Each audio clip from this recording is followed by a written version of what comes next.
வாழ்க வையகம், வாழ்க வளமுடன்.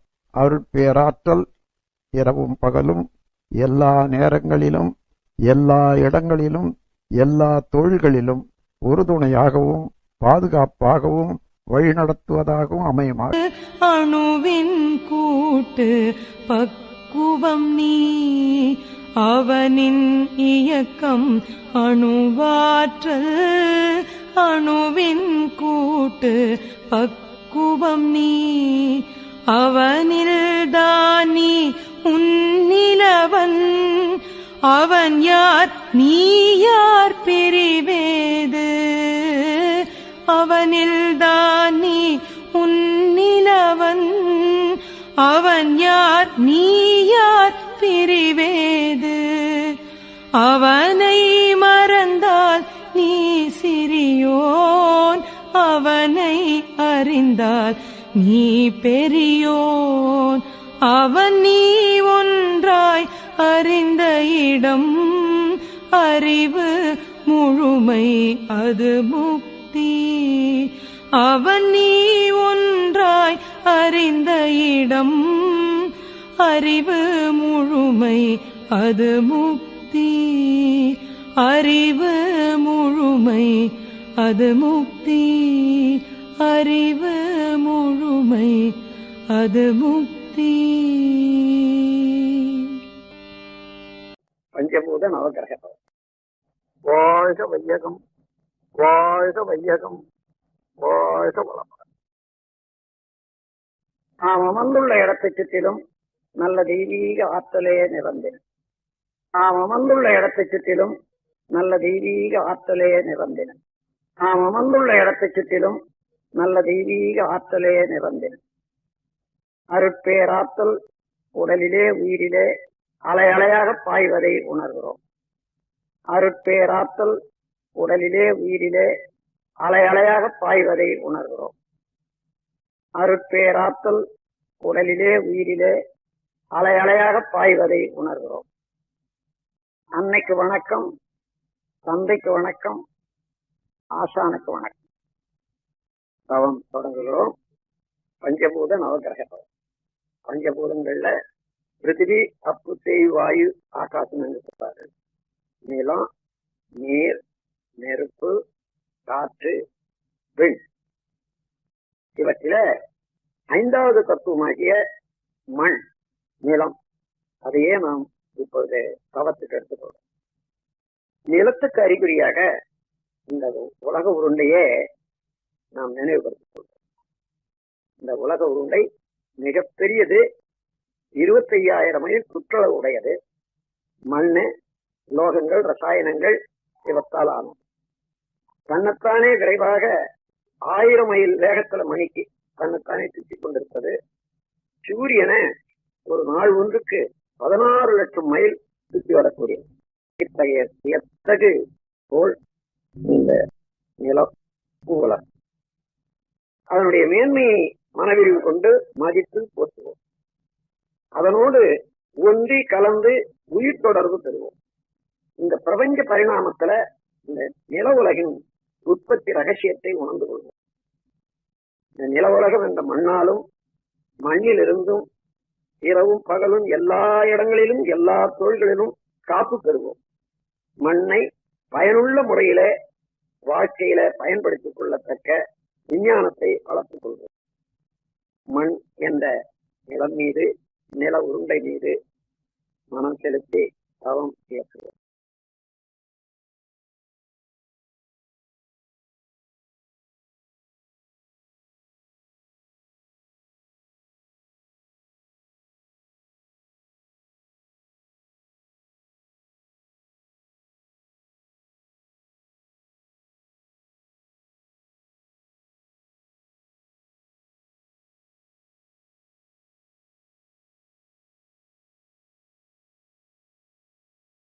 பிரபஞ்ச பரிணாமத்துல 4வது தத்துவமாகிய நீரின் மேல் தவம் தொடங்குகிறோம். உலக உருண்டையின் மீது 128 பகுதி நிலம். அந்த நிலத்தில பெரும் பகுதி நீரால் சூழப்பட்டிருக்கிறது. நீரின் இருப்பை மேகங்கள்ல, தாவரங்கள்ல, உயிரினங்கள்ல, நாம் உணர முடிகிறது. நீர் அவ்வளவு உயிர் வாழ்க்கைக்கு அவசியம் என்று தெரிந்து கொள்வோம். நீரின் பெருமையை நினைந்து மனவிரிவு கொண்டு மதித்து போற்றுகிறோம். நீரோடு ஒன்றி கலந்து உயிர் கலப்பு பெறுகிறோம். பிரபஞ்ச பரிணாமத்துல நீரின் உற்பத்தி ரகசியத்தை உணர்ந்து கொள்வோம். நீராலும் நீரிலிருந்தும் இரவும் பகலும் எல்லா தொழில்களிலும் எல்லா இடங்களிலும் காப்பு பெறுவோம். நீரை பயனுள்ள முறையிலே உபயோகித்துக் கொள்ளக்கூடிய விஞ்ஞானத்தை வளர்த்துக் கொள்வோம். நீரின் மேல் மனம் செலுத்தி தவம் இயற்றுவோம்.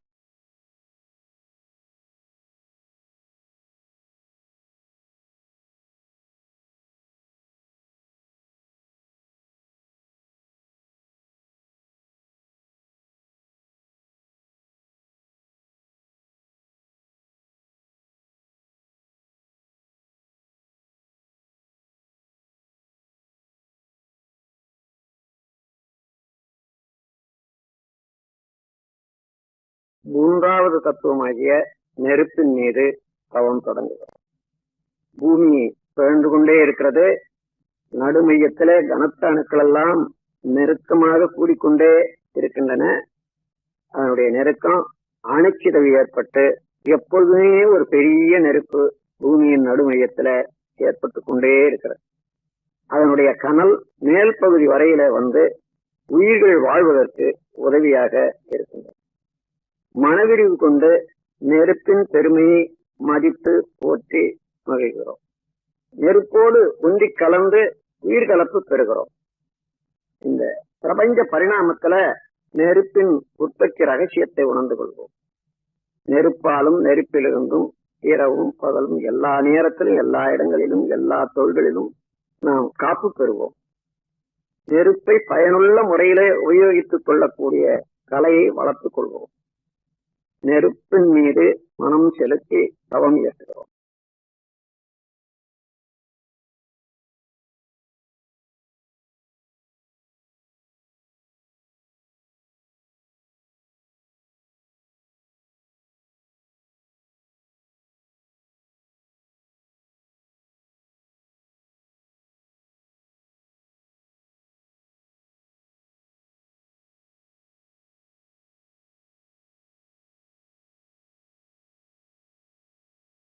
இரண்டாவது தத்துவமாகிய காற்றின் மீது தவம் தொடங்குகிறோம். இந்த நில உலகத்தின் மீது 10 மைல் வரையில அடர்த்தியாகவும் இன்னும் கொஞ்ச தூரம் லேசாகவும் காற்று கவசம் போல இருந்து இயங்கிக் கொண்டிருக்கிறது. காற்றுதான் எல்லா உயிர்களுக்கும் ஆக்கமும் ஊக்கமும் அளித்துக் கொண்டிருக்கிறது. மனவிரிவு கொண்டு காற்றின் பெருமையை மதித்து போற்றுகிறோம். காற்றோடு ஒன்றி கலந்து உயிர் கலப்பு பெறுகிறோம். பிரபஞ்ச பரிணாமத்துல காற்றின் உற்பத்தி ரகசியத்தை உணர்ந்து கொள்வோம். காற்றாலும் காற்றிலிருந்தும் இரவும் பகலும் எல்லா நேரத்திலும் எல்லா இடங்களிலும் எல்லா தொழில்களிலும் காப்பு பெறுவோம். காற்றை பயனுள்ள முறையில உபயோகித்துக் கொள்ளக்கூடிய விஞ்ஞானத்தை வளர்த்துக் கொள்வோம். காற்றின் மீது மனம் செலுத்தி தவம் இயற்றுகிறோம்.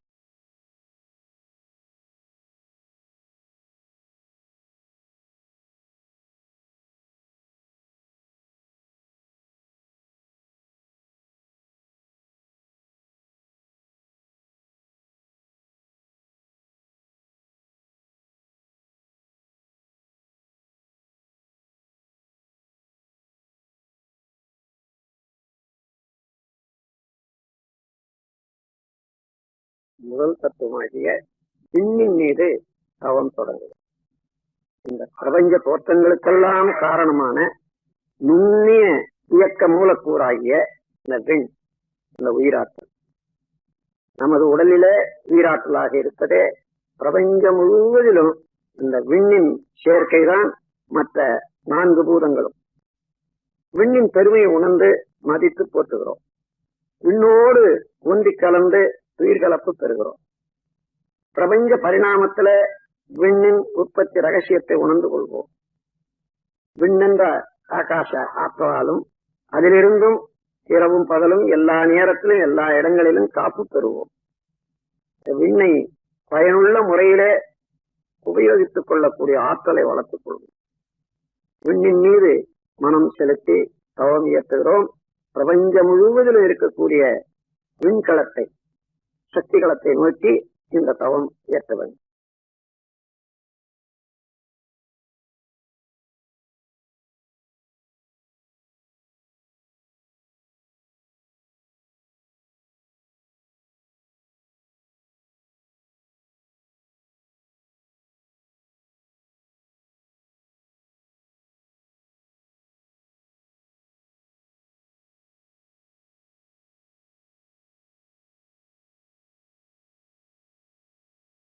இந்த விண் நிறைந்த சக்திகளமாகிய இந்த ஆகாசத்துல, மகா ஆகாசத்துல பல கோடி நட்சத்திரங்களை பார்க்கிறோம்.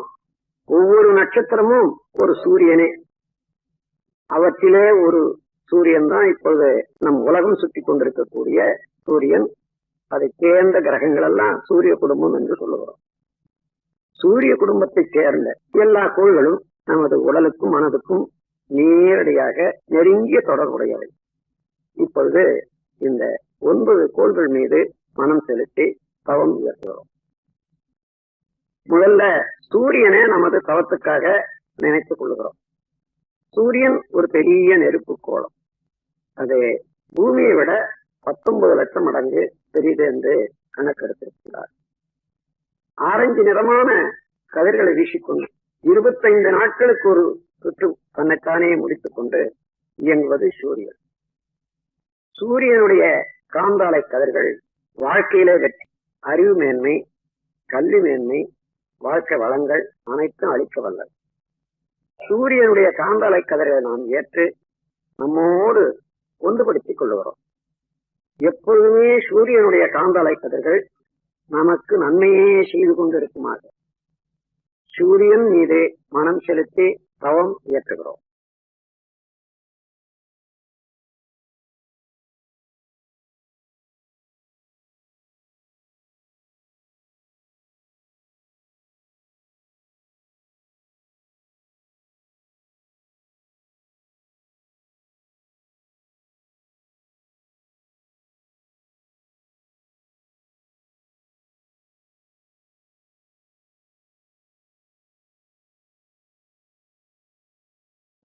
புதன் என்ற கோள் மீது தவம் தொடங்குகிறோம். சூரியனுக்கு அப்பால் 3 கோடி மைல் தொலைவில் இருந்து கொண்டு சூரியனை வலம் வந்து கொண்டிருப்பது புதன். பசுநிறமான கதிர்களை வீசிக்கொண்டு 88 நாட்களுக்கு ஒரு சுற்று முடித்துக் கொண்டிருப்பது புதன். புதனுடைய காந்தாலை கதிர்கள் அறிவு மேன்மை, வாழ்க்கை வளங்கள் அனைத்தும் அளிக்க வல்லது. புதனுடைய காந்தாலை கதிர்களை நாம் ஏற்று நம்மோடு ஒன்றுபடுத்திக் கொள்ளுகிறோம். எப்பொழுதுமே புதனுடைய காந்தாலை கதிர்கள் நமக்கு நன்மையே செய்து கொண்டிருக்குமாறு புதன் என்ற கோள் மீது மனம் செலுத்தி தவம் இயற்றுகிறோம்.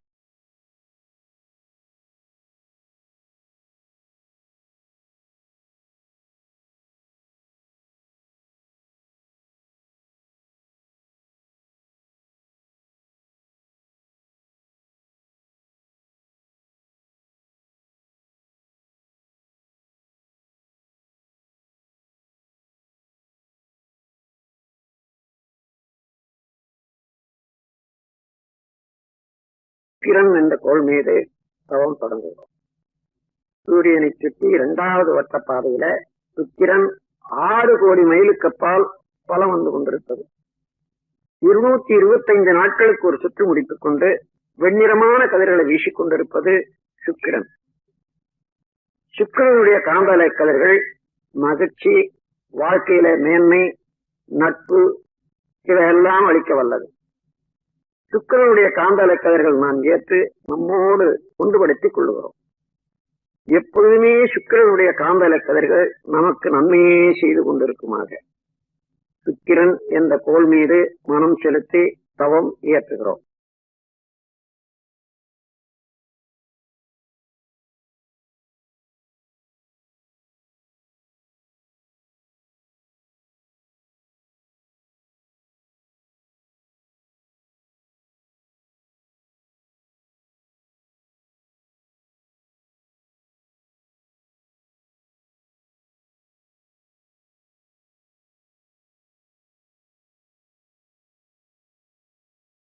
இப்பொழுது சந்திரன் என்ற கோள் மீது தவம் தொடங்குகிறோம்.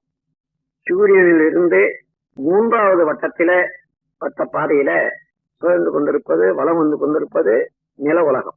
9 கோடி மைலுக்கு அப்பால் அந்த நில உலகத்தை வலம் வந்து கொண்டிருப்பது சந்திரன் 2,30,30 மைலுக்கு அப்பால். 29 நாட்களுக்கு ஒரு சுற்று முடித்துக் கொண்டு வெண்ணிறமான கதிர்களை வீசிக் கொண்டிருப்பது சந்திரன். சந்திரனுடைய காந்தாலை கதிர்கள் நமது இரத்த ஓட்டத்திலே சீர்மை அமைப்பது, அறிவிலே மேன்மை தருவது, வாழ்க்கையில் வளம் தருவது.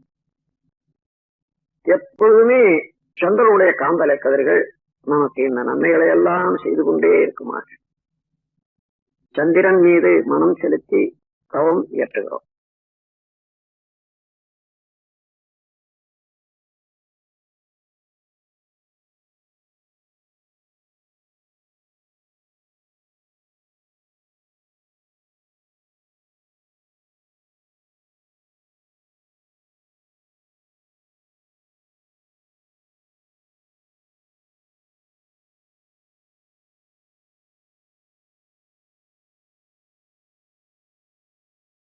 செவ்வாய் என்ற ஆற்றல் மிக்க கோள் மீது தவம் தொடங்குகிறோம்.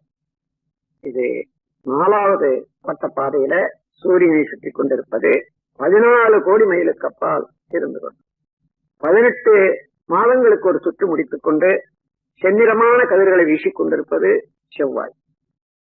செவ்வாயினுடைய காந்தாலை கதிர்கள் அச்சமின்மை, விஞ்ஞான அறிவு, மெய்யறிவு, வாழ்க்கை வளங்கள் அனைத்தும் அளிக்க வல்லது.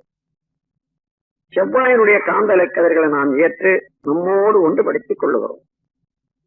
எப்பொழுதுமே செவ்வாயினுடைய காந்தலை கதிர்கள் நமக்கு நலமே செய்து கொண்டிருக்குமாறு செவ்வாய் என்ற கோள் மீது மனம் செலுத்தி தவம் இயற்றுகிறோம்.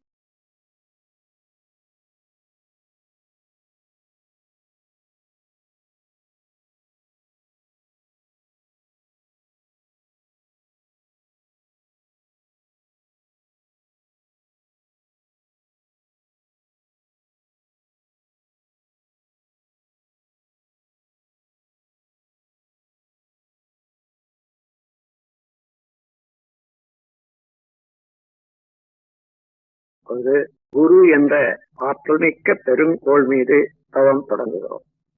சூரியனில் இருந்து 48 கோடி மைலுக்கு அப்பால் வலம் வந்து கொண்டிருப்பது குரு.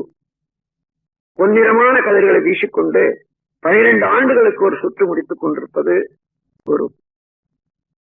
குருவினுடைய காந்தலை கதிர்கள் மெய்யுணர்வு, வாழ்க்கை வளங்கள் அனைத்தும் அளிக்க வல்லது. குருவினுடைய காந்தாலை கதைகளை நாம் ஏற்று நம்மோடு ஒன்றுபடுத்திக் கொள்ளுகிறோம். எப்பொழுதும் குருவினுடைய காந்தாலை கதைகள் நமக்கு நன்மையே செய்து கொண்டிருக்குமாக குரு என்ற கோள் மீது மனம் செலுத்தி தவம் இயற்றுகிறோம்.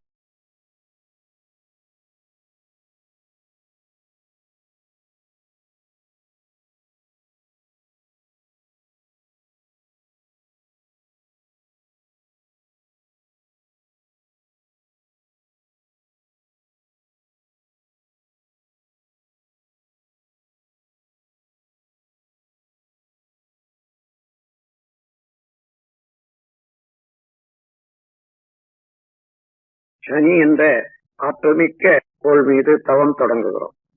சூரியனிலிருந்து 6வது வட்டப்பாதையில 88 கோடி மைலுக்கு அப்பால் பலம் வந்து கொண்டிருப்பது சனி.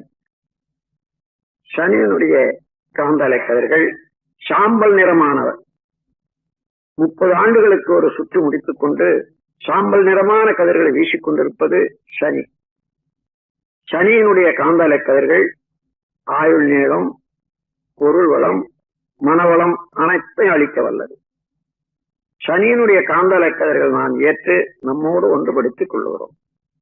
எப்பொழுதுமே சனியினுடைய காந்தலை கதிர்கள் நமக்கு நன்மையே செய்து கொண்டிருக்குமாறு சனி என்ற கோள் மீது மனம் செலுத்தி தவம் இயற்றுகிறோம்.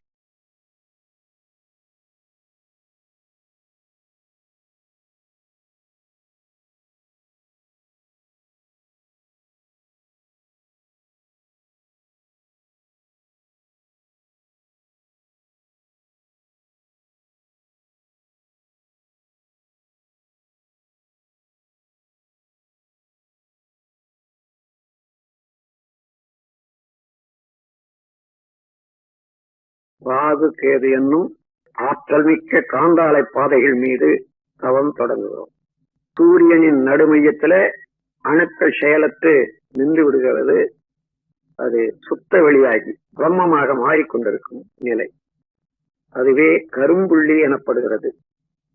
அது மேலும் மிக மிக அங்கே நிற்க முடியாமல் பிரபஞ்சம் முழுவதும் கொடு போன்று ஆரம்பித்து பிரபஞ்சமெல்லாம் கடந்து சுத்த வெளியோட கலந்து கொண்டிருக்கிறார். சூரியனின் இருபுறமும் இவ்வாறு எப்பொழுது இயங்கிக் கொண்டே இருக்கக்கூடிய பிளாக் ஹோல், கருநிறமான காந்தாலை பாதைகள், ஒரு புறம் கேது என்றும் ஒரு புறம் ராகு என்று சொல்லுகிறோம். ராகு கேது இரண்டுமே கருநிறமான அலைகளை வீசிக்கொண்டு இருப்பவை. ராகு கேது காந்தாலைகள் மெய்விளக்கம், வாழ்க்கை வளங்கள், உடல் நலம் அனைத்தும் அளிக்க வல்லவை. ராகு கேது காந்தாலைகளில் இருந்து நாம் ஆற்றலை பெற்று ஒன்றுபடுத்திக் கொள்ளுகிறோம். எப்பொழுதுமே ராகு கேது ஆற்றல்கள் நமக்கு நன்மையே செய்து கொண்டிருக்குமாக ராகு கேது என்னும் காந்தாலை பாதைகள் மீது மனம் செலுத்தி தவம் இயற்றுகிறோம்.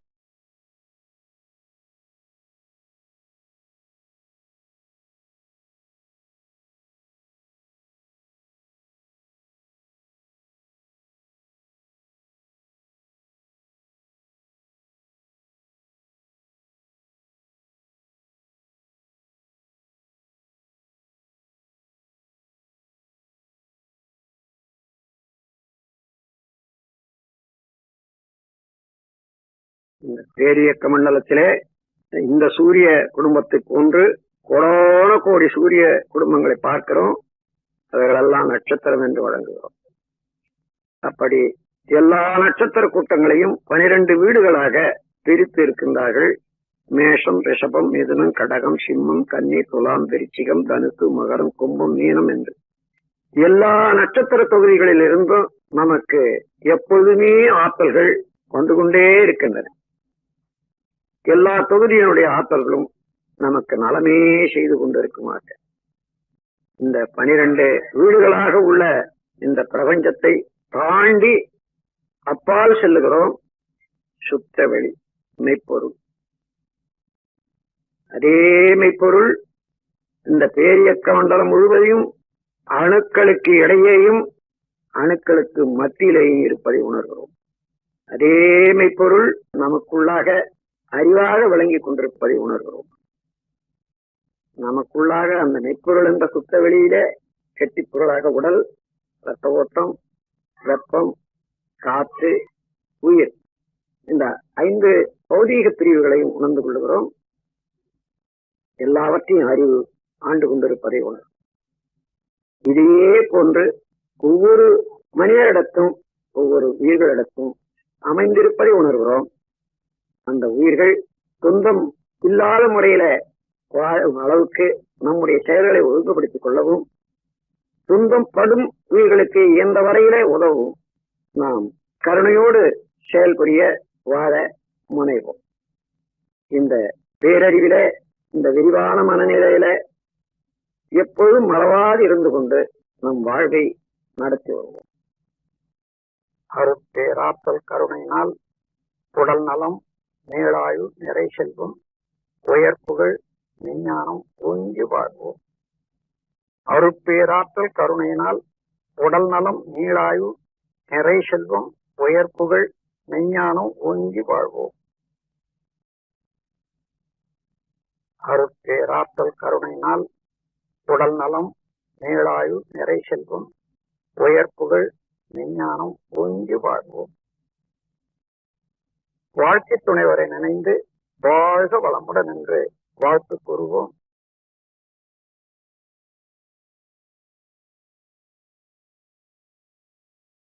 பெற்ற மக்கள் செல்வங்களை ஒவ்வொருவராக நினைந்து வாழ்க வளமுடன் வாழ்முடன் என்று வாழ்த்து கூறுவோம்.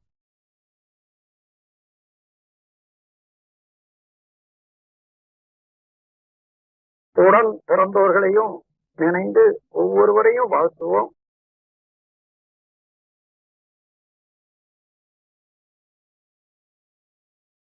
நெருங்கிய நண்பர்களை வாழ்த்துவோம்.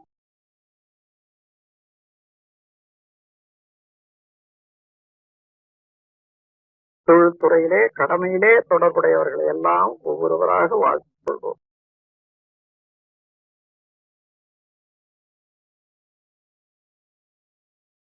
தெரிந்தோ தெரியாமலோ இன்னல் புரிவோர்களுக்கும் எதிரிகளாக நினைப்போருக்கும் வாழ்த்து கூறுவோம்.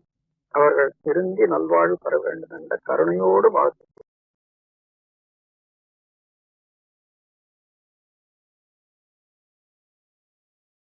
வாழ்க வையகம், வாழ்க வையகம், வாழ்க வளமுடன். உலகில் உள்ள பொறுப்புடைய தலைவரெல்லாம் உயிரறிவை உள்ளுணர்வாய் பெறுதல் வேண்டும். உலகனைத்து நாடுகளின் எல்லை காக்க ஓருலக கூட்டாட்சி வலுவாய் வேண்டும். உலகில் போர் பகை அச்சமின்றி மக்கள் உழைத்துண்டு வளங்காத்து வாழ வேண்டும். உலகெங்கும் மனித குலம் அமைதி என்னும் ஒரு வற்றாத நன்னெறி பெற்றிய வேண்டும். வாழ்க வையகம், வாழ்க வையகம், வாழ்க வளம். ஏரி குளம் கிணறு ஆறு எல்லாம் நிரம்பி வழிய மாறி அளவாய் பொழிக மக்கள் வளமாய் வாழ். ஏரி குளம் கிணறு ஆறு எல்லாம் நிரம்பி வழிக மாறி அளவாய் பொழிக மக்கள் வளமாய் வாழ். ஏரி குளம் கிணறு ஆறு எல்லாம் நிரம்பி வழிக மாறி அளவாய் பொழிக மக்கள் வளமாய் வாழ். வாழ்க வையகம், வாழ்க வையகம், வாழ்க வளமுடன். ஓம் சாந்தி சாந்தி சாந்தி. வாழ்க வளமுடன். உலக சமுதாய சேவா சங்கம் நிகழ்த்தும் ஆன்மீக உலக சாதனை தவம் நாள் மார்ச் 28ஆம் தேதி மாலை 6 மணிக்கு ஞாயிற்றுக்கிழமை பௌர்ணமி தினம். இந்த தினத்திலே இந்த உலக சாதனை தவத்திலே அன்பர்கள் பெருவாரியாக குடும்பத்தோடு கலந்து கொண்டு மற்றும் நண்பர்களையும் அழைத்து அத்தனை பேரும் அதிலே ஈடுபட்டு நாம் 1,00,000க்கும் அதிகமான அன்பர்கள் இது கலந்து இந்த சாதனையை நிகழ்த்தி தவத்தினுடைய சிறப்பையும் மேன்மையும் உலகுக்கு அறிவிப்போம் என்று கூறி நீங்கள் அனைவரும் அவசியம் ஸ்கை யோகா டிவி யூடியூப் சேனலை சப்ஸ்கிரைப் செய்து பெருவாரியாக பங்கேற்று எல்லோருக்கும் இந்த தவத்தை உணர்த்துகின்ற வகையிலே அன்போடு கேட்டுக்கொள்கின்றோம். வாழ்க வளமுடன். வாழ்க வையகம், வாழ்க வையகம், வாழ்க வளமுடன். குரு வாழ்க, குருவே துணை. அன்பார்ந்த மெய்யன்பர்களே, சான்றோர் பெருமக்களே, ஸ்கை யோகா டிவி இணைப்பின் மூலமாக இணைந்துள்ள அனைத்து அன்பர்களுக்கும் இனிமையான மாலை வணக்கங்களும் வாழ்க வளமுடன் என வாழ்த்தினை தெரிவித்துக் கொள்கின்றோம். மாலை சிறப்புரை துவங்குகின்றோம். இன்றைய மகரிஷி அவர்களுடைய கவிதை ஞான களஞ்சியத்தில் தற்சோதனை என்ற தலைப்பில் 1972ஆம் ஆண்டு 1613வது பாடல்.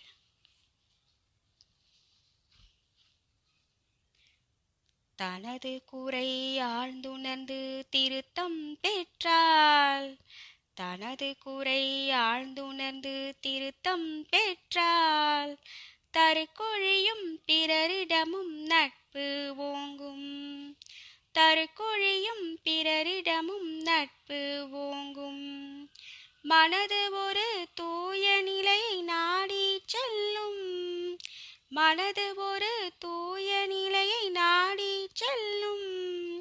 மற்றவரும் இதன் விளைவாய் நலம் காண்பார்கள், மற்றவரும் இதன் விளைவாய் நலம் காண்பார்கள். எனது நான் எனும் 2 சொற்களுக்கும், எனது நான் எனும் 2 சொற்களுக்கும் ஏற்புடைய கருத்துணரும் தகைமை கிட்டும், ஏற்புடைய கருத்துணரும் தகைமை கிட்டும். உனது சொல் செயல் என்ன குறைகள் போக்க, உனது சொல் செயல் என்ன குறைகள் போக்க. உயர்ந்த தற்சோதனை பழகி கொள்க, உயர்ந்த தற்சோதனை பழகி கொள்க, உயர்ந்த தற்சோதனை பழகி கொள்க. வாழ்க வளமுடன். அன்பானவர்களே, எவர் ஒருவர் தனது குறைகளை ஆழ்ந்துணர்ந்து தன்னைத்தானே திருத்திக் கொள்கின்றானோ அவனிடம் தன்முனைப்பு என்பது ஒழிந்துவிடும். பிறரிடமும் நட்பு நலம் ஓங்கி நிற்கும். மனதானது ஒரு தூய்மையான நிலையை நாடி செல்லும்.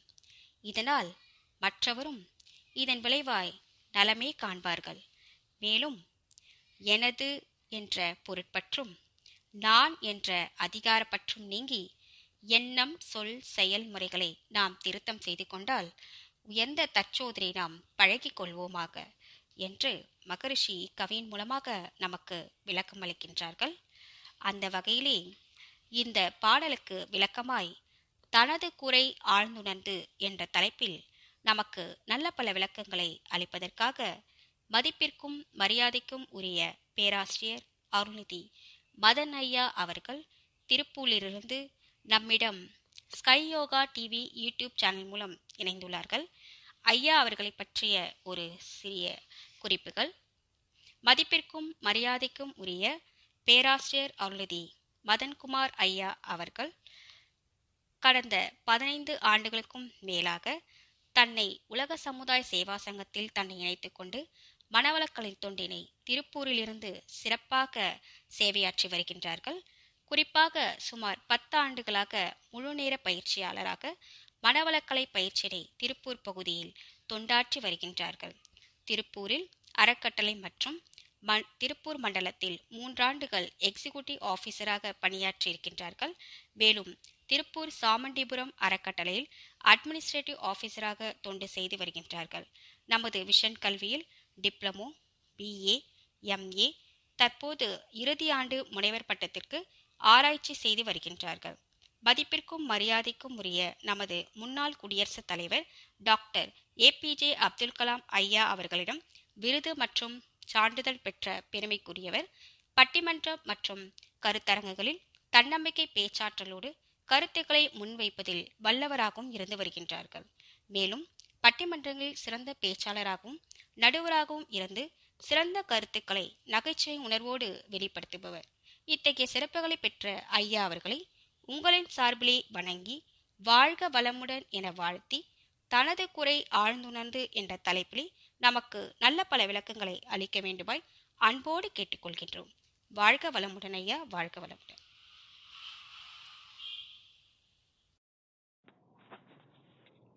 வாழ்க வையகம், வாழ்க வையகம், வாழ்க வளமுடன். குரு வாழ்க, குருவே துணை. இந்த இனிமையான மாலை வேளையில் ஆசான் அருட்தந்தை வேதாத்திரி மகரிஷி அவர்களுடைய தெய்வீகமான யோக பயிற்சிகளிலே இணைந்து ஆன்ம உயர்வு பெறுவதற்காக வருகை புரிந்துள்ள மனித தெய்வங்களாகிய உங்கள் அனைவரையும் வணங்கியும் வாழ்த்தியும் எல்லாம் வல்ல அருட்பேராற்றலையும் அதன் அனைத்து தன்மாற்ற நிலைகளையும் வணங்கியும் வாழ்த்தியும் இந்த நிகழ்வை துவங்குவோம். அருட்பேராற்றல் இரவும் பகலும் எல்லா நேரங்களிலும் எல்லா இடங்களிலும் எல்லா தொழில்களிலும் உறுதுணையாகவும் பாதுகாப்பாகவும் வழிநடத்துவதாகவும் அமையுமாக. ஆசான் அருட்தந்தை வேதாத்திரி மகரிஷி அவர்களே நம்மோடு சுக்குமமாக நிறைந்திருந்து இன்றைய நிகழ்வுகள் அனைத்தையும் மிகச்சிறப்பாக நிகழ்த்தி கொடுப்பாராக. வாழ்க வளமுடன். இந்த ஒரு தெய்வீகமான வாய்ப்பினை தொடர்ந்து வழங்கி கொண்டிருக்கக்கூடிய உலக சமுதாய சேவா சங்கம் ஆழியார் அறிவுத்திருக்கோவிலினுடைய அனைத்து மனித தெய்வங்களுக்கும் நன்றிகளையும் வாழ்த்துக்களையும் உரித்தாக்கி இன்றைய சிந்தனையை துவங்குவோம். அன்பர்களே, சிந்தனையினுடைய தலைப்பை பார்த்த உடனேயே பல மனவளக்கலை அன்பர்களுக்கு தெரிந்திருக்கும் இது எதை சார்ந்த சிந்தனை என்பது. ஏனென்றால் அருட்தந்தை அவர்கள் வழங்கிய கவிகளிலே பல பேராசிரியர் பெருமக்களுக்கு தெரிந்த ஒரு கவியிலே இந்த கவியும் ஒன்று. அதாவது அருகுண சீரமைப்பை நடத்தக்கூடிய பேராசிரியர்கள் இந்த கவியை சொல்லாமல் நடத்துவார்களா என்பது சற்றே கேள்விக்குரிய செய்தி.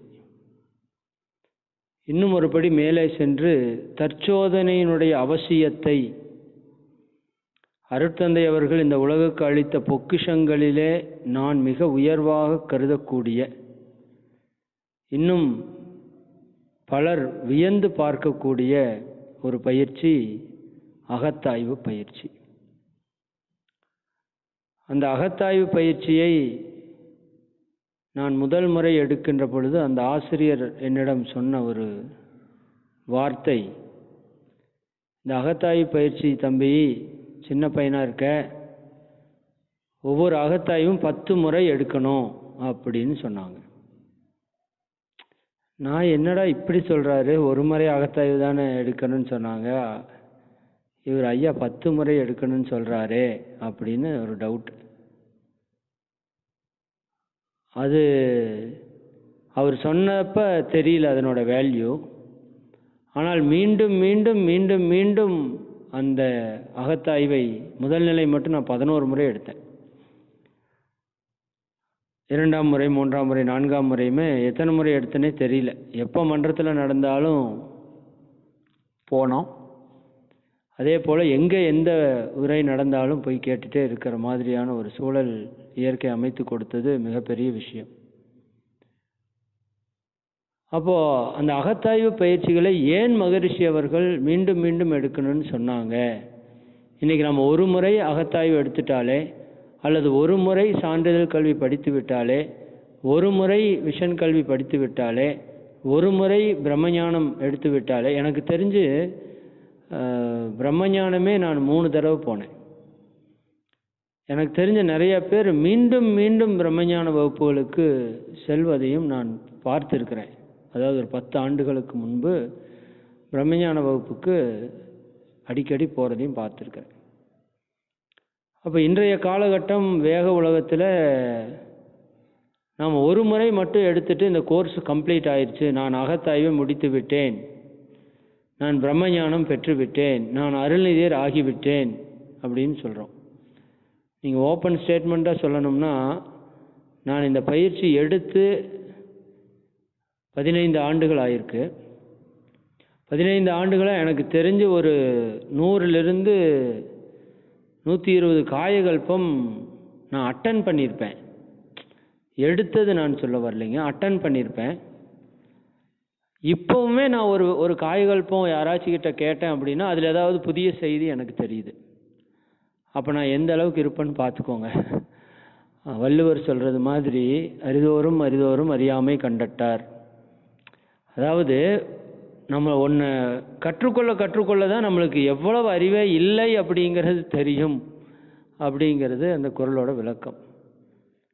இன்னும் இவ்வளவு இருக்கா, அவ்வளவு அறிவு பொக்கிஷத்தை நம் முன்னோர்கள் நம்மகிட்ட கொடுத்துருக்காங்க. அது அருட்தந்தை அவர்கள் வாரி வழங்கியது கொஞ்சம் நஞ்சம் அல்ல.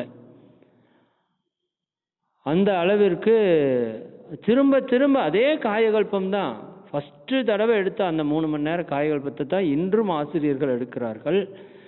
ஆனால் அது நம்முடைய அறிவு நிலைக்கு ஏற்ப, நம்மளுடைய தரத்திற்கு ஏற்ப, அறிவாட்சி தரத்திற்கு ஏற்ப அதனுடைய விளக்கம் மாற்றம் பெற்று தெரிகிறது.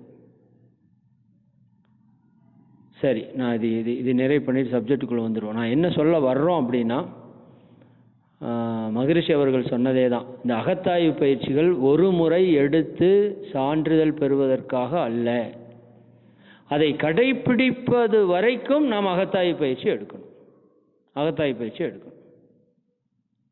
ஆர்வத்தில் ஒரு முறை எடுப்பது என்பது வேறு. உணர்தலுக்காக மீண்டும் மீண்டும் எடுப்பது என்பதுதான் உயர்வை கொடுக்கும். ஏன்னா எந்த அளவுக்கு அந்த பயிற்சியினுடைய மேன்மையை நாம் தெரிந்து கொள்கிறோமோ, உணர்ந்து கொள்கிறோமோ, அந்த அளவிற்குத்தான் அதை செய்வதற்கான வாய்ப்பை, வசதியை ஏற்கி கொடுக்கும். அதற்கு நாம் கொஞ்சம் முயற்சி செய்யணும். இப்போ நம்ம மனது ஒரு தூய நிலைக்கு செல்லணும். இதுதான் நம்ம வாழ்க்கையினுடைய லட்சியம். அது வினைப்பதிவை கழிப்பதுன்னு சொன்னாலும் சரி, கருமையத்தை தூய்மை பண்ணுவதுன்னு சொன்னாலும் சரி, இறைவனை உணர்தல்னு சொன்னாலும் சரி, மன தூய்மை தான் எல்லாத்திற்கும் அடிப்படை. மனம் தூய்மையானால்தான் வினை தூய்மையாகும், வினை தூய்மையானால்தான் நம் நோக்கம் நிறைவேறும்.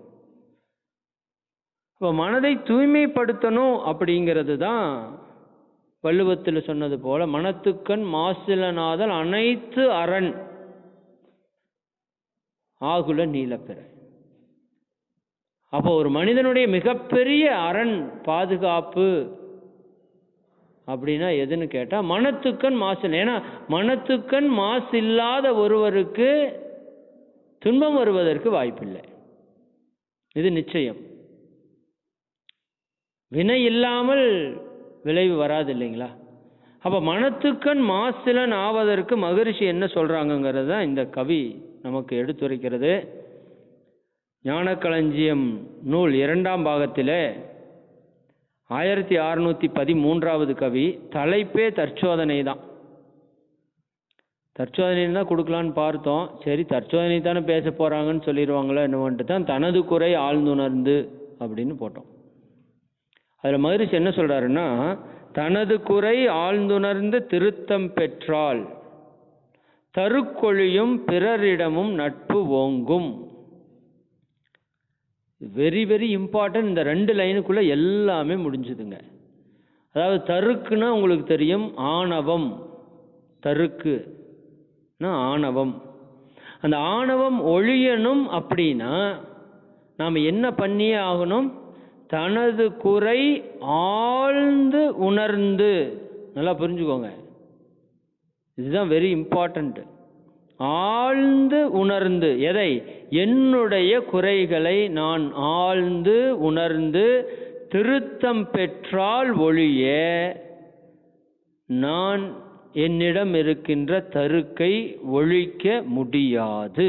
இது ஃபுல் ஸ்டாப்.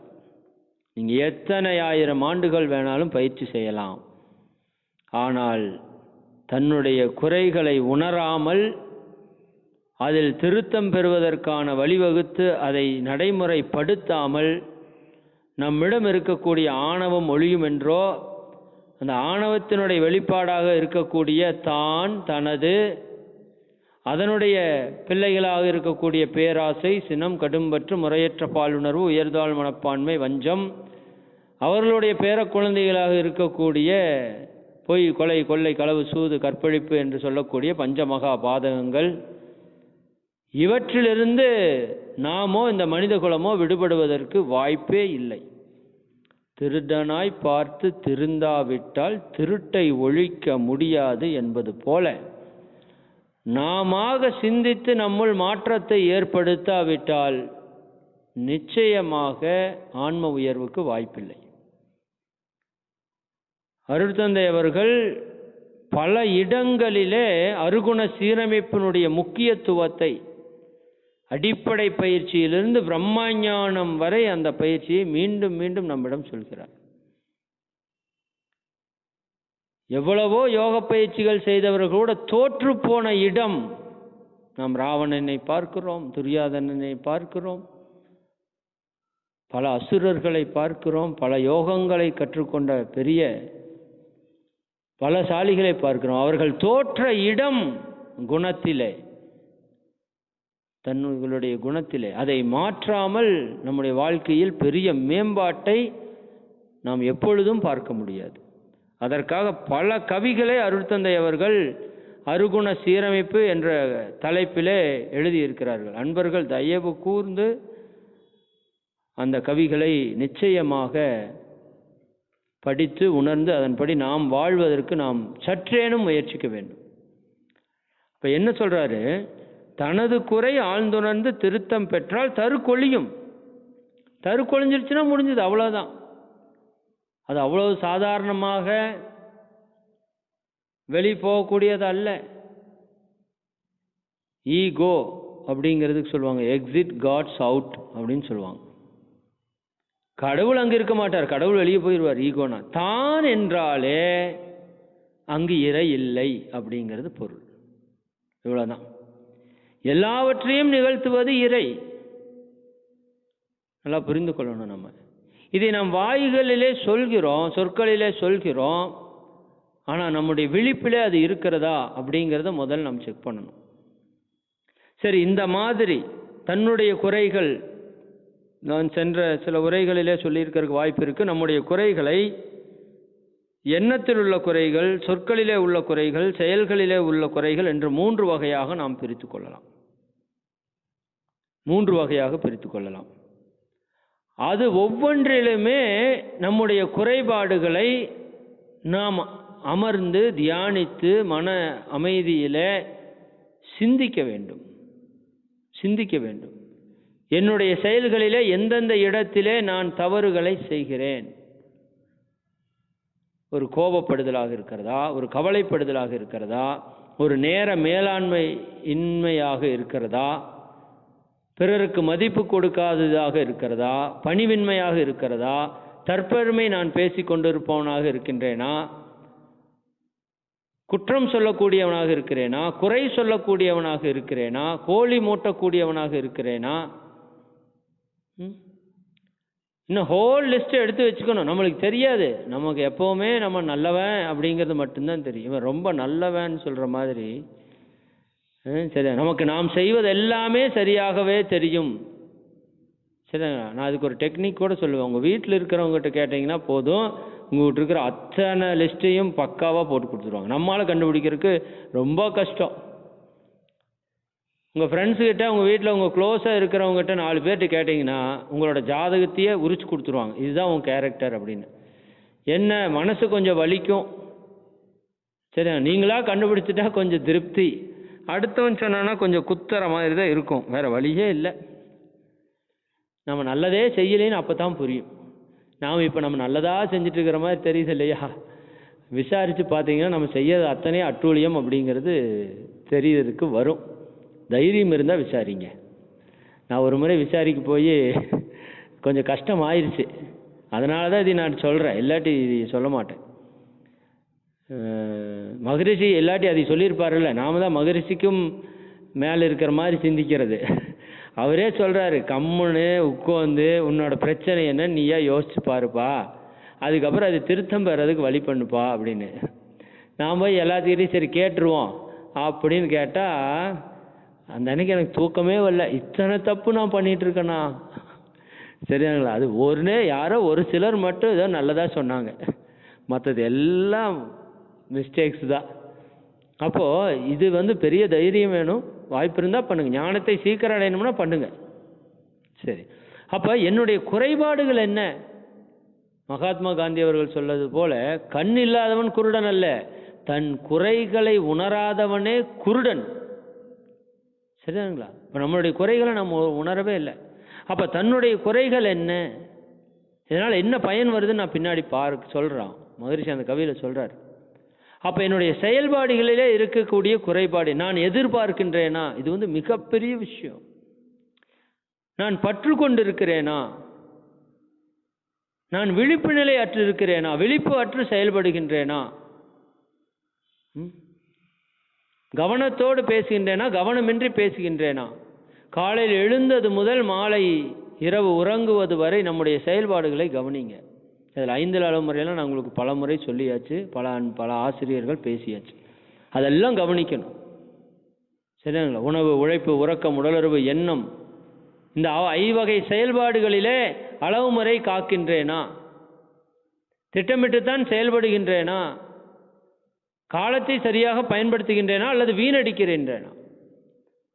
தொலைக்காட்சி பார்ப்பதிலே, அலைபேசியை பயன்படுத்தும் பொழுது சரி, எந்த இடத்திலே நான் சறுக்குகின்றேன் என்பது முதல்ல தெரியும் நண்பர்களே. இல்லாட்டி சறுக்குகின்ற இடத்தை நாம் ஏணிப்படியாக மாற்றுவது என்பது நிச்சயமாக வாய்ப்பில்லை. அப்போ முதலில் என்னுடைய செயல்பாடுகளிலே இருக்கக்கூடிய குறைபாடுகள் என்ன? என்னுடைய சொற்களிலே இருக்கக்கூடிய குறைபாடுகள் என்ன? யாகாவராயினும் நாக்காக்க காவாக்கால் சோகாப்பர் சொல்லிழுக்கப்பட்டு. யோசிச்சு பாருங்க. இனிய உளவாக இன்னாது கூறல் கனியிருப்ப காய் கவர்ந்து அற்று. தீயினால் சுட்ட புண் உள்ளாரும் மாறாதே நாவினால் சுட்ட வடு. 3ஆவது விழுந்து படிச்சுட்டே இருக்கோம். தீயில சுட்டா கூட பரவாயில்லப்பா, நாக்குல சுடாத. சரிதானுங்களா? சொல் அவ்வளவு முக்கியமானது. மகரிஷிட்ட வந்ததுக்கப்புறம் இந்த வாழ்க வளமுடனுக்கு என்ன சக்தி இருக்கும்னு நம்ம படிச்சிருக்கிறோமோ அதே போல நாம் பயன்படுத்தக்கூடிய எல்லா சொற்களுக்கும் சக்தி இருக்கிறது. அது உச்சகட்ட சக்தி என்னங்க? வாழ்க வளமுடன். சரிதானுங்களா? என்கிட்ட ஒரு நண்பர் கேட்டார், சொற்களுக்கெல்லாம் எப்படிங்க சக்தி இருக்கும் அப்படின்னு கேட்டார். ஓ, சொற்களுக்கு சக்தி இல்லையா? அதுக்கு ஒரு ஞானி சொல்கிறார் ஒரு கதை. ஒரு ஞானி இதை பற்றி பேசிகிட்டே இருக்கிறப்போ, உங்களுடைய சொற்களுக்கு மிகப்பெரிய சக்தி இருக்கிறது, அதை பார்த்து பயன்படுத்துங்கள், தவறாக பயன்படுத்தி விடாதீர்கள், அது மிகப்பெரிய பாவத்தை உங்களிடம் சேர்த்து விடும்னு பேசுகிறார். இதில் ஒரு சீடனுக்கு உடன்பாடு இல்லை. அவன் எந்திரிச்சு கேட்குறான், என்னங்க குரு சொல்கிறீங்க, சொற்களுக்கெல்லாம் எங்கே சக்தி இருக்குது, இதெல்லாம் எனக்கு ஒன்றும் நம்புற மாதிரி இல்லை அப்படின்னு. ஒன்றையும் அறிவுகட்ட சீடனே அமர் அப்படின்னு சொல்லியிருக்கார்.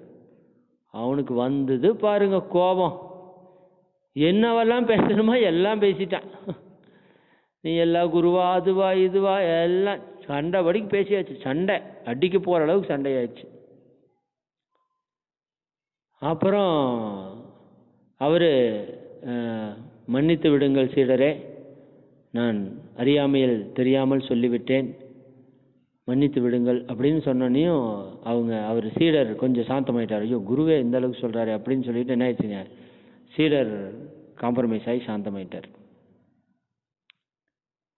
இப்போ என்ன நடந்ததுன்னு உங்களுக்கு புரிஞ்சிருக்கும். சரிதானுங்களா? இப்போ சுற்றி இருக்கிறவர் எல்லாம் வியப்பாக குருவை பார்த்து கொண்டிருக்கிறார்கள். என்ன நடந்தது?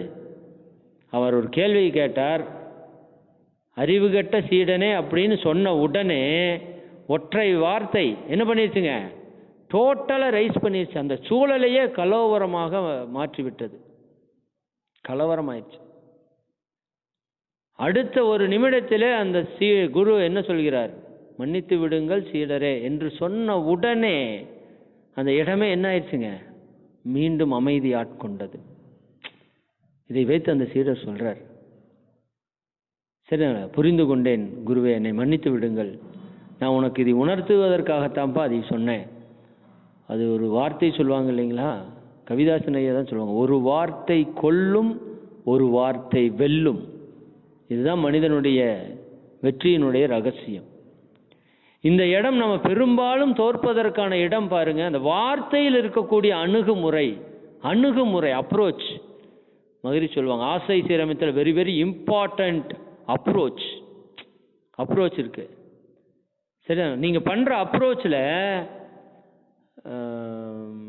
எங்கள் ஊரில் தங்கவேலையான ஒரு பொறுப்பாளர் ஒரு மையத்தில், நீங்கள் யாராவது பயிற்சிக்கு வரணும்னா அவர்கிட்ட கூட்டிகிட்டு போனீங்கன்னா போதும், பயிற்சிக்கு வந்துடலாம், வர வச்சிடலாம். அடுத்த நாள் நான் லீவு போடணும்னு நினச்சிட்டு இருப்போம். நான் அகத்தாய்வு இருக்கிறப்ப முதல்ல அடுத்த நாள் ஏதாவது லீவு சொல்லணும்னு நினச்சிட்டு இருப்போம்.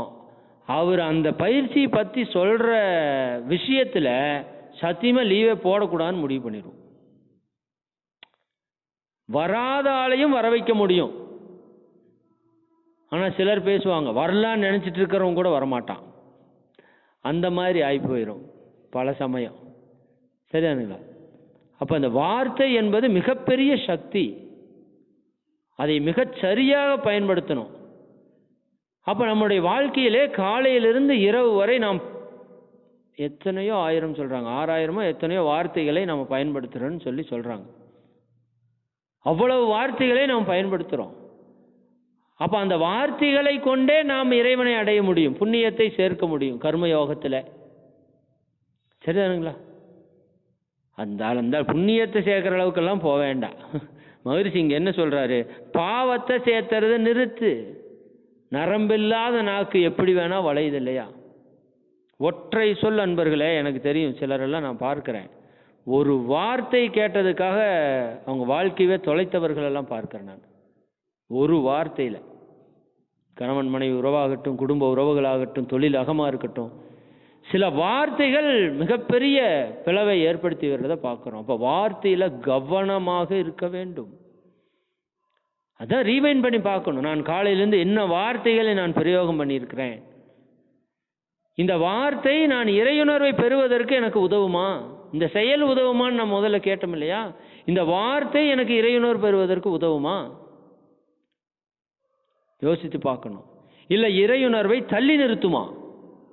ஒரு வார்த்தை கொல்லும், ஒரு வார்த்தை வெல்லும் என்றால், ஒரு வார்த்தை இறையுணர்வை கொடுக்கும், ஒரு வார்த்தை இறையுணர்வை தடுக்கும். இவ்வளவுதான் விஷயம். இரண்டொழுக்க பண்பாட்டின்படி நம் வார்த்தை இருந்தால் அது இறைவனை அடைவதற்கான வழிகாட்டு. அதற்கு எதிராக அமைந்தால் அது இறைவனிடமிருந்து நம்மை விலக்கும். வார்த்தைகள் மிக முக்கியம்.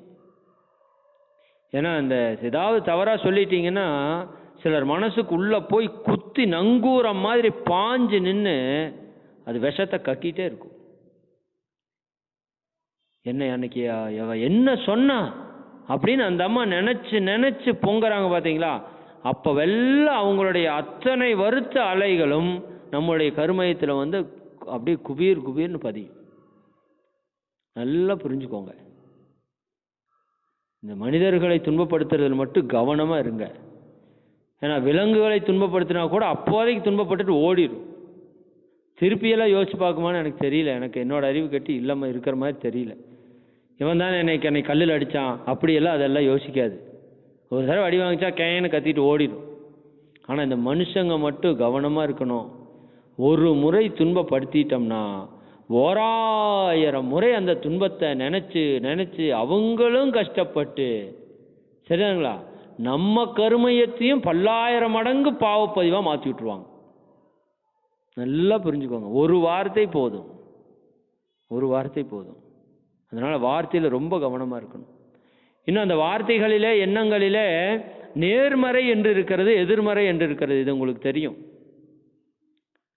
ஏன்னா அது தனது குறை ஆழ்ந்துணர்ந்துங்கிற பெரிய டாபிக். நான் ஒரு சிறிய பாதையை எடுத்துக்கிறேன். இருக்கிற நேரத்திற்கு உங்களுக்கு ஏதாவது ஒரு செய்தியை சொல்லி செயல் மாற்றம் வரணும், அவ்வளோதான் நம்ம இலக்கு. செயல் மாற்றம் வராத உரை பயனற்றது, அவ்வளோதான் சொல்கிறேன் நான். இன்று ஒரு உரை கேட்குறீங்கன்னா அதில் நான் எடுத்துக்கொண்ட பாடம் என்ன, நான் கற்றுக்கொண்ட விஷயம் என்ன, என் வாழ்க்கையில் என்ன மாற்றத்தை நான் உருவாக்கிறேன், அதுதான் மிக மிக முக்கியம். இந்த சிலை வச்சிருக்கிறாங்க பார்த்தீங்களா கோவில்களிலே, இது நீங்கள் கேள்விப்பட்டிருக்கலாம். இருந்தாலும் நான் இந்த இடத்துல பதிவு பண்ணுறேன். தற்சோதனை என்பதால் நான் பதிவு பண்ணுறேன். கலைகள் 64. அந்த 64 கலைகளிலே நாம் ஏன் சிற்பக்கலையை கோவிலில் வைத்தோம் அப்படிங்கிறதுக்கு ஒரு தத்துவம் இருக்கிறது. பிற 63 கலைகளும் எதற்கு பயன்படுத்தும்னா, எப்படி பயன்படும்னா, சேர்க்க கலை உருவாகும். ஒரு ஆடல் கலைன்னு எடுத்துட்டிங்கன்னா ஒரே ஸ்டெப்பில் நின்று ஆடல் கலை அல்ல. பலவிதமான நளினங்களை நாம் வெளிப்படுத்தினா தான் அதுக்கு பேர் ஆடல் கலை. ஒரு பாடல் கலைன்னா நிறைய ஏற்ற இறக்கங்கள், ராகங்களில், ஸ்ருதிகளில், தாளங்களில் ஏற்ற இறக்கங்கள் அது கரெக்டாக போனால் தான், அதாவது பலவற்றை சேர்த்தால்தான் ஒரு பாடலை நாம் உருவாக்க முடியும். ஒரு சமையல் கலைக்கு கூட நீங்கள் வெறும் அரிசி வச்சுட்டு சமையல் கலை செய்ய முடியாது. பலவற்றை இணைக்க வேண்டும். ஒரு ஓவியக்கலையா பல வண்ணங்களை இணைக்க வேண்டும். அப்ப எல்லா கலைகளும் எப்படி உருவாகிறது என்று சொல்கிறார்கள்? சேர்த்தால் உருவாகும். ஆனால் உலகத்திலே ஒரே கலை கழித்தால் உருவாகும், அது சிற்பக்கலை. எனவே கோவில்களிலே சிற்பத்தை வைத்ததனுடைய நோக்கம் என்ன என்றால், மனிதா உன்னிடம் உள்ள தேவையற்ற விஷயங்களை நீக்கிவிட்டால் நீ இறைவனாகலாம். அதான் ஐயப்பன் கோயில் எழுதியிருக்கு மேல, தத்துவமசி அதுவே நீயாக இருக்கிறாய். மேல அதான் எழுதியிருக்காங்க, தத்துவமசி. மகிழ்ச்சி அதை சொல்றாங்க.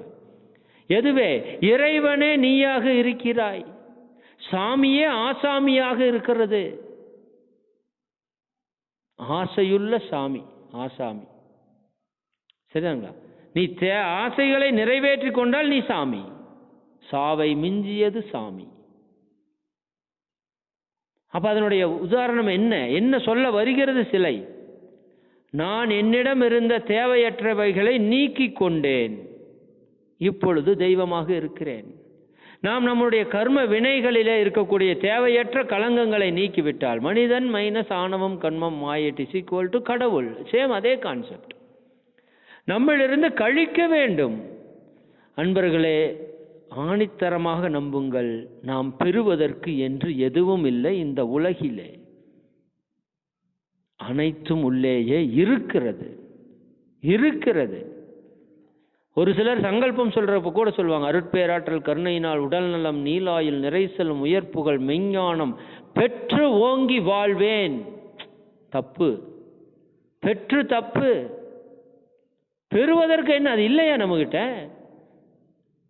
வேத சுப்பையா அடிக்கடி சொல்லுவாங்க, பெற்று சொல்லாத.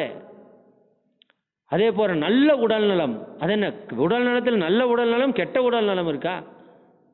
ஆளாளுக்கு சேர்த்துறது சங்கல்பத்தில், ஏதோ நம்ம பங்களிப்பு இருக்கட்டும்னு. குரு துரோகமாகிவிடும்.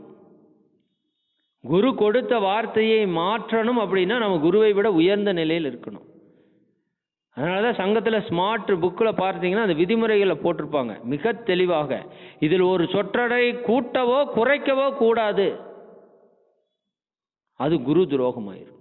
சௌரியத்துக்கெல்லாம் சொல்லக்கூடாது. பெற்று அல்ல, ஓங்கி வாழ்வோம் அப்படிங்கிறது அங்க விஷயம். அப்ப சரி, நம்ம கான்செப்ட் வந்துடுவோம். இப்போ நம்ம சொல்லக்கூடிய சொற்களிலே, நான் அந்த டாபிக் அப்படியே கட் பண்ணுறேன், அடுத்தது போயிடுவோம். சொல்லக்கூடிய சொற்களிலே கவனம் இருக்கணும். சொற்களிலே கவனம் இருக்கணும். அதில் நேர்மறையான சொற்களை நாம் பேசுகின்றோமா, இல்லை எதிர்மறையான சொற்களை நாம் பயன்படுத்தி கொண்டிருக்கின்றோமா? கவனித்து பாருங்க. காலையிலிருந்து மாலை வரை எனக்கு தெரிந்து என்னுடைய வாழ்க்கையில் இப்போ கொஞ்சம் கொஞ்சம் மாறிட்டு இருக்கு. முழுசாக மாறிடுச்சுனால சொல்ல முடியாது, கொஞ்சம் கொஞ்சம் மாறிட்டு இருக்கு. ஆனால் பல விதமான நேரங்களிலே நாம் எதிர்மறை சொற்களை பேசி கொண்டிருப்பதை நம்மால் உணர முடியுது. உதாரணத்துக்கு, ஒரு பையன் ஓடி வர்றான், உடனே நம்ம என்ன சொல்றோம்? பார்த்துப்போ அப்படின்னு சொல்றோம். அதோட நிறுத்திட்டா நேர்மறை. உளுந்துராத சொல்ற வார்த்தை அப்படிங்க. பார்த்துப்போ உளுந்துராதேன்னா அவன் குப்புற கிடப்பாங்க. நாம் நிறைய பார்த்தோம். அதே போல வண்டியை நல்லா ஓட்டிட்டு போன்னு சொல்ற, பார்த்து எங்காச்சும் முட்டிடாத அப்படின்னா அவன் போய் முட்டிட்டு நிற்பான். சரிதாங்களா? அதான் ஒரு விஷயம் அழகா சொல்லுவாங்க. யாராவது ஒருத்தர் சத்தம் போட்டு பேசிட்டு இருக்காங்க அப்படின்னா அங்க போய் நாம பயன்படுத்துற வார்த்தையே சத்தம் போடாத, நெகட்டிவ். எல்லாமே நெகட்டிவ். சரிங்களா? பாசிட்டிவ்னு எப்படி சொல்லணும்? அமைதியா இரு அப்படியே சொல்றோம். சண்டை போடாத, கோபப்படாத. நம்மளே அப்படித்தான் நினைக்கிறோம். கோபம் வரக்கூடாது, பொறாமை வரக்கூடாது, கவலை வரக்கூடாது, கடன் இருக்கக்கூடாது. எல்லாம் நெகட்டிவ். எதிர்மறை எண்ணங்களை போட போட போட போட எதிர்மறை நம்மை சூழ்ந்து ஆட்கொண்டு இருக்கிறது. நீங்க பாருங்க, இன்னைக்கு வீட்டுக்கு போறேன், செம்மையா வாங்க போறேன், சொல்லிட்டே போறது. சரிதானுங்களா? இல்லாட்டி ஏதாவது நடக்கக்கூடாது, இந்த மாதிரி எதுவும் நடந்துடக்கூடாது, வீட்டுக்காரர் என்னை திட்டிடக்கூடாது, வீட்டுக்காரம்மா என்னை திட்டிடக்கூடாது. சரிதானுங்களா? அப்போ சொல்லக்கூடிய சொற்கள் இதில் நம்ம ரொம்ப கவனமா இருக்கணும். நான் பல இடங்களை ஆராய்ச்சி பண்ணி பார்த்துருக்கேன். அந்த விழிப்பு நிலை இருந்தால் தான் இதை ஆராய்ச்சியா பண்ண முடியும்.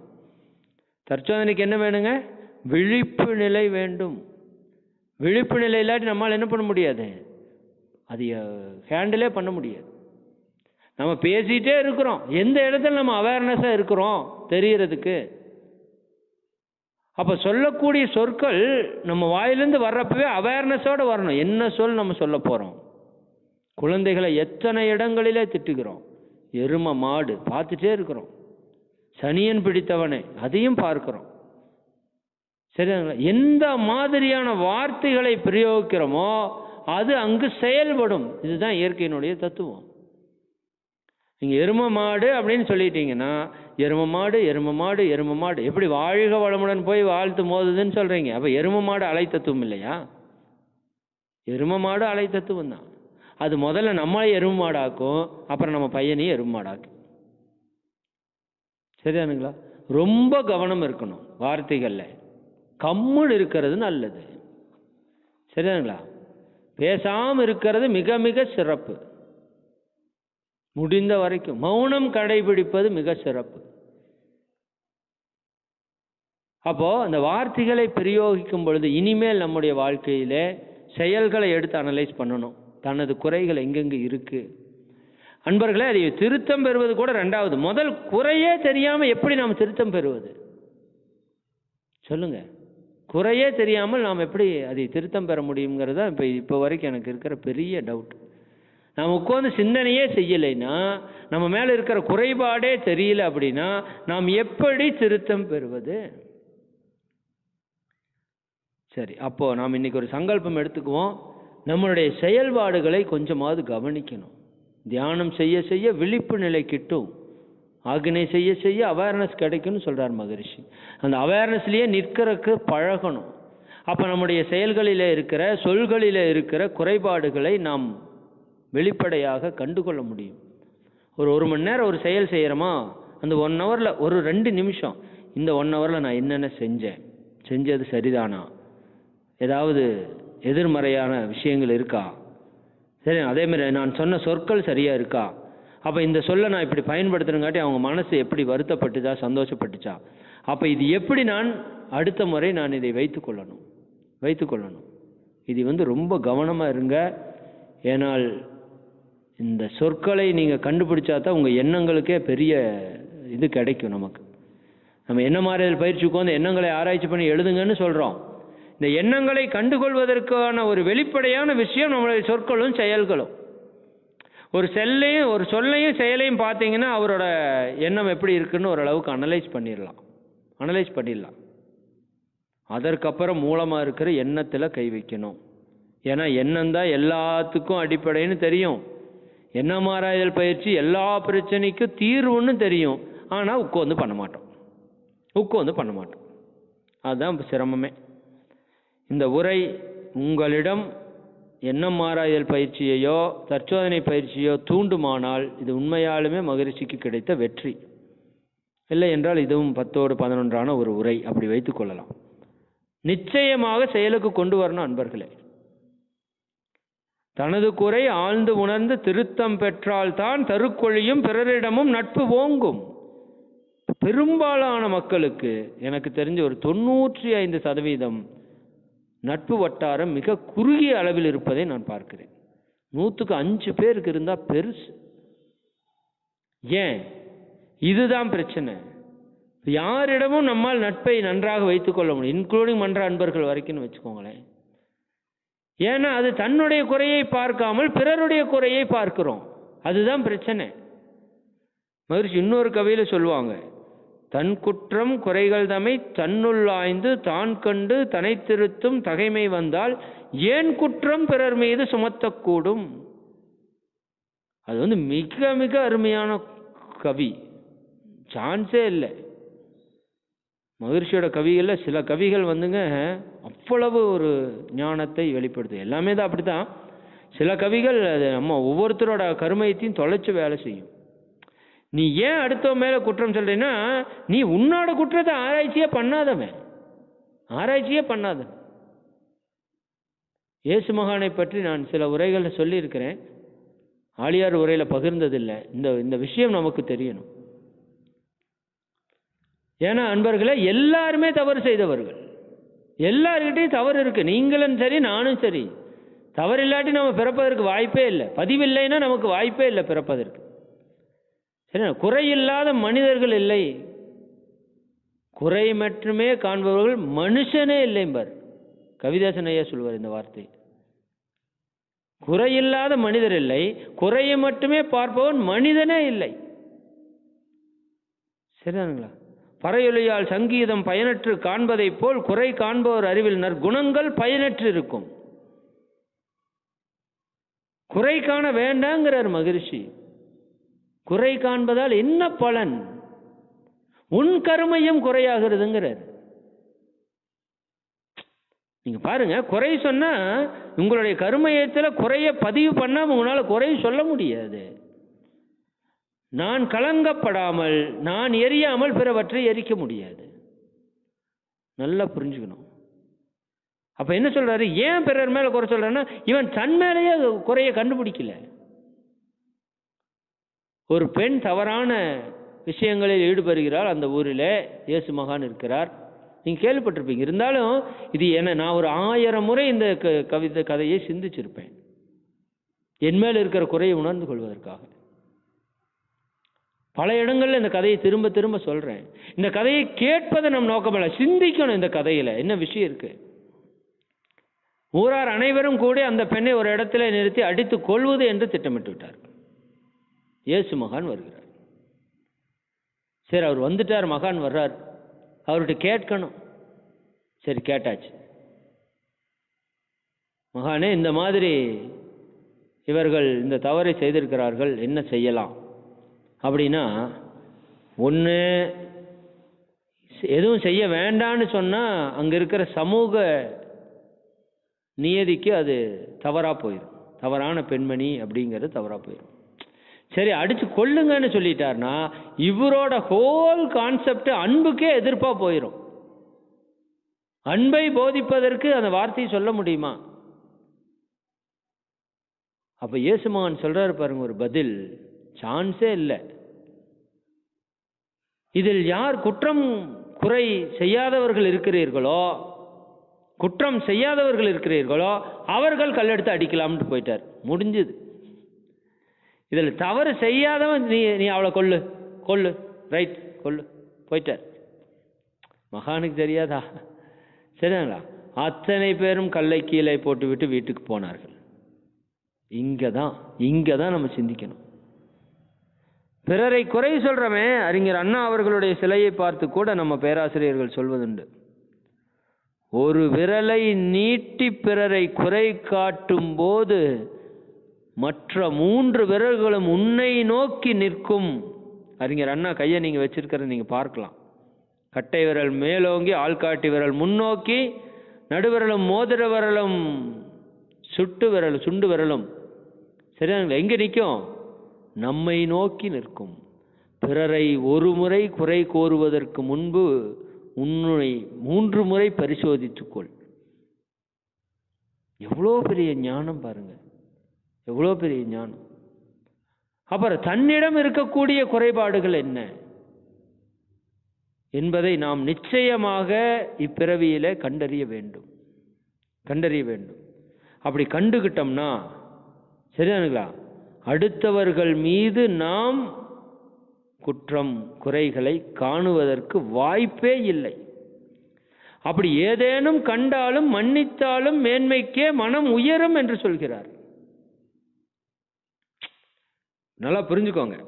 தன் குற்றம் குறைகள் தம்மை தன்னுள் ஆய்ந்து தான் கண்டு தன்னை திருத்தும் தகைமை வந்துருச்சு அப்படின்னா, தான் கண்டு தன்னை திருத்தும் தகைமை வந்தால் ஒழிய அது வராமல் பிறரிடம் நாம் குற்றம் குறை காண்பது என்கிறது சத்தியமா நிற்காது. அப்புறம் எங்க போய் நம்ம மன்னிக்கிறது? ஆனால் இது வந்து விட்டால் என்ன நடக்கும்? ஏன் குற்றம் பிறர் மீது சுமத்தக்கூடும்? சுமத்த மாட்டோம். அப்புறம் ஏதாச்சும் வந்ததுனாலும் அவங்கள மன்னிப்போம். ஏன்னா நமக்கு தெரியும் நம்மகிட்ட 1000 குறை இருக்குன்னு.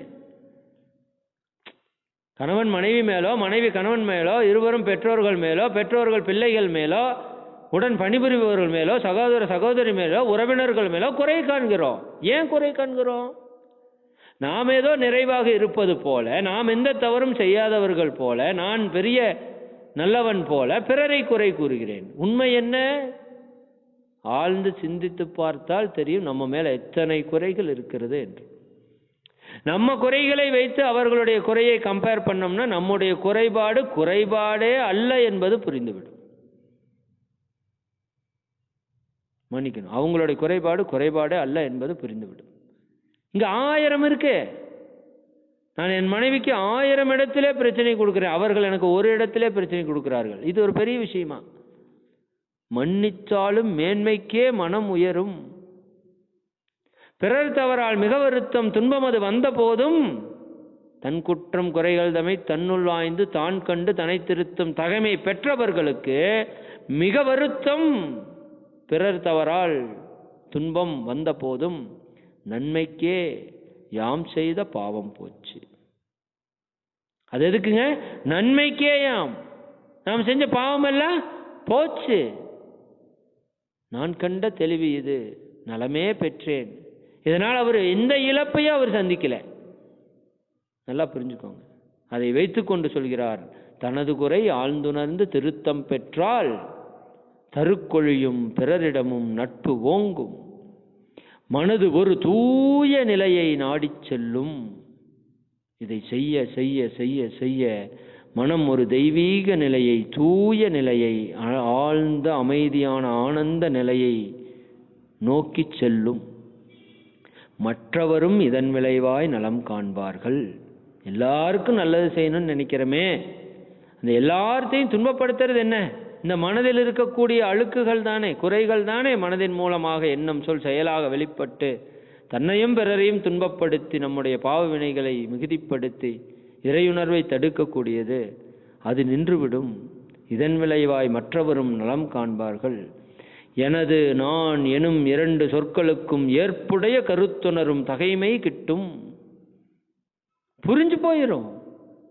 எனதுனா என்ன, நான் என்ன. சரி, இப்ப நம்ம தவறான புரிதல் இருக்கிறோம், இதுல உண்மை தெரிந்து விடும். என்ற இரண்டு சொற்களுக்கும் ஏற்புடைய கருத்து உணரும்.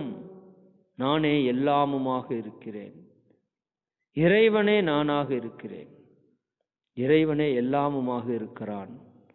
சரிங்களா? அப்ப எனது என்று என்ன இருக்கிறது? ஒரு விதத்தில் பார்த்தால் எனது என்று எதுவும் இல்லை, இன்னொரு விதத்தில் பார்த்தால் எல்லாமே எனதாக இருக்கிறது.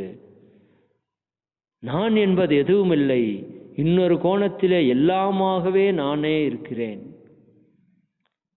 அப்பொழுது நான் தவறு செய்தால் நான் மன்னிப்பது போல ஒரு வார்த்தை சொல்வாங்க. மனிதன் பிறருடைய தவறுகளுக்கு நீதிபதியாகவும் தன்னுடைய தவறுகளுக்கு வக்கீலாகவும் இருக்கிறான் என்று ஒரு வார்த்தை சொல்வார்கள். இந்த உச்சநிலையை அடைந்து விட்டால் நாம் நம்முடைய தவறுகளுக்கு நீதிபதிகளாகவும் பிறருடைய தவறுகளுக்கு வக்கீலாகவும் மாறிவிடுவோம். புரியலையா உங்களுக்கு? உங்கள் மேல் ஒருவர், என் மேல் ஒருவர் குறை சொன்னால் உடனே நான் வாதிடுகிறேன். நான் இதுக்காகத்தான் பண்ணேன், நான் அதற்காகத்தான் பண்ணினேன், நீ இப்படி சொன்னதுனால தான் பண்ணினேன், அவர் அதை செய்ததால் நான் செய்தேன். வாதாட்டம். என்னுடைய காரியம் சரி. இதே பிறர் செய்த தவறுகளுக்கு இவன் வேண்டுமென்றே செய்தான். சரிதானுங்களா? உடனே தீர்ப்பு. ஆனால் ஞானத்திற்கு அடையாளம் அது அல்ல. ஞானத்திற்கு அடையாளம் என்ன? தான் தவறு செய்திருந்தால் தண்டனை கொடுங்கள், பிறர் தவறு செய்திருந்தால் வாதிடுங்கள். இவர் இந்த தவறை அப்ப ஏன் இவர் இப்படி செஞ்சிருப்பார், எதனால் இவர் இப்படி செஞ்சிருப்பார், இவருக்கு என்ன சூழல் இப்படி இருந்திருக்கும்? நமக்கு ஒரு 1000 காரணம் தெரிகிறப்ப அவருக்கு ஒரு 1000 காரணம் இருக்காதா? அது என்ன, நமக்கு ஒன்று அடுத்தவர்களுக்கு ஒன்று? அப்படி வாய்ப்பில்லை என்பர்களே. எனவே சற்றே ஆழ்ந்து நாம் சிந்திக்கணும். இந்த எல்லாம் செஞ்சு முடிச்சா இதெல்லாம் எதுல நடக்குதுன்னு சொல்றாருன்னா, இந்த வார்த்தை தான் நான் உங்களுக்கு முன்னாடி இருந்து சொல்றேன். உனது சொல் போக்க, உனது சொல் செயல் என்ன குறைகள் போக்க உயர்ந்த தற்சோதனையை பழகி கொள்க. என்ன சொல்றாருங்க? உனது சொல் செயல் எண்ணத்தில் இருக்கிற குறைகளை போக்க வேண்டும் என்றால் உயர்ந்த தற்சோதனையை பழகி கொள்க. கற்றுக்கொள்க அல்ல, பழகி கொள்க. ஒவ்வொரு வார்த்தைக்குள்ளும் 1000 அர்த்தம் இருக்கிறது. சாதாரண தற்சோதனை அல்ல, உயர்ந்த தற்சோதனை, நம்மை உயர்த்தக்கூடிய தற்சோதனை, இறைவனோடு இணைக்கக்கூடிய தற்சோதனை. அன்பர்களே, மிக எளிய விஷயம் அது, மிக மிக எளிய விஷயம். ஆனால் நாம் செய்வதற்கு பெரிய வைராக்கியம் வேண்டும், இறைவனுடைய குருவுடைய ஆசிகள் வேண்டும், நம்மிடம் அறிவிலே தெளிவும் வேண்டும். சரிங்களா? அப்போ மகிழ்ச்சி என்ன சொல்றாரு? ஒண்ணுமே இல்லப்பா, ரொம்ப சிம்பிள்ப்பா. இந்த தற்சோதனையை மட்டும் நீ பழகிட்டீன்னா உன்னோட சொல் செயல் எண்ணத்தில் இருக்கிற குறைகள் எல்லாம் போகும், உன்னுடைய குறைபாடுகள் எல்லாம் தெரியும். அதை திருத்தம் பெறுவதற்கான வழியை நானே சொல்லியிருக்கிறேன். அதை மெதுவா கொஞ்சம் கொஞ்சமா செஞ்சுட்டு வா. சரிதானுங்களா? தினமும் சிறிது நேரம் இதற்கென ஒதுக்கி, தினமும் சிறிது நேரம், மணிக்கணக்கில் உட்கார சொல்றேன். சரிதாங்களா? சினம், கவலை இவை இரண்டும் மனிதர் வாழ்வை சீரழிக்கும் நச்சாகும்னு சொல்றாரு. அதுல சொல்றாரு, தினம் சிறிது நேரம் இதற்கென ஒதுக்கி இவ்விரு எண்ணமும் என்னிடம் இல்லாமல் காப்பேன் என்று பல முறை கூறு வெற்றி கிட்டும். முடிஞ்சது, அவ்வளவுதான். ஆனால் சிறிது நேரம் தினமும் ஒதுக்காமல், நம் பழக்கத்திற்கு அதை கொண்டு வராமல் நாம் வெற்றி அடைவது என்பது சாத்தியமில்லை என்பது அருட்தந்தை அவர்களுடைய கருத்து. எனவே அன்பர்களே, இந்த சிந்தனையிலே நாம் அறிந்து கொண்டது, தற்சோதனைக்கு நாம் முக்கியத்துவம் கொடுப்போம். எண்ணம் மாறாதல், ஆசை சிரமித்தல், சினம் தவிர்த்தல், கவலை ஒழித்தல் என்ற தற்சோதனை அருட்தந்தை அவர்கள் வழங்கி இருக்கிறார்கள். இன்னும் அவர் பல கவிகளிலே பல தற்சோதனைகளை நம்மிடம் வெளிப்படுத்தி இருக்கிறார்கள். அதிலே இந்த கவியினுடைய நோக்கம், நம்முடைய செயல்களிலே கவனியுங்கள், கவனியுங்கள், சொற்களை கவனியுங்கள், எந்த மாதிரியான வார்த்தையை நாம் பிரயோகப்படுத்துகிறோம் என்பதை கவனிப்போம், எண்ணங்களை கவனியுங்கள்.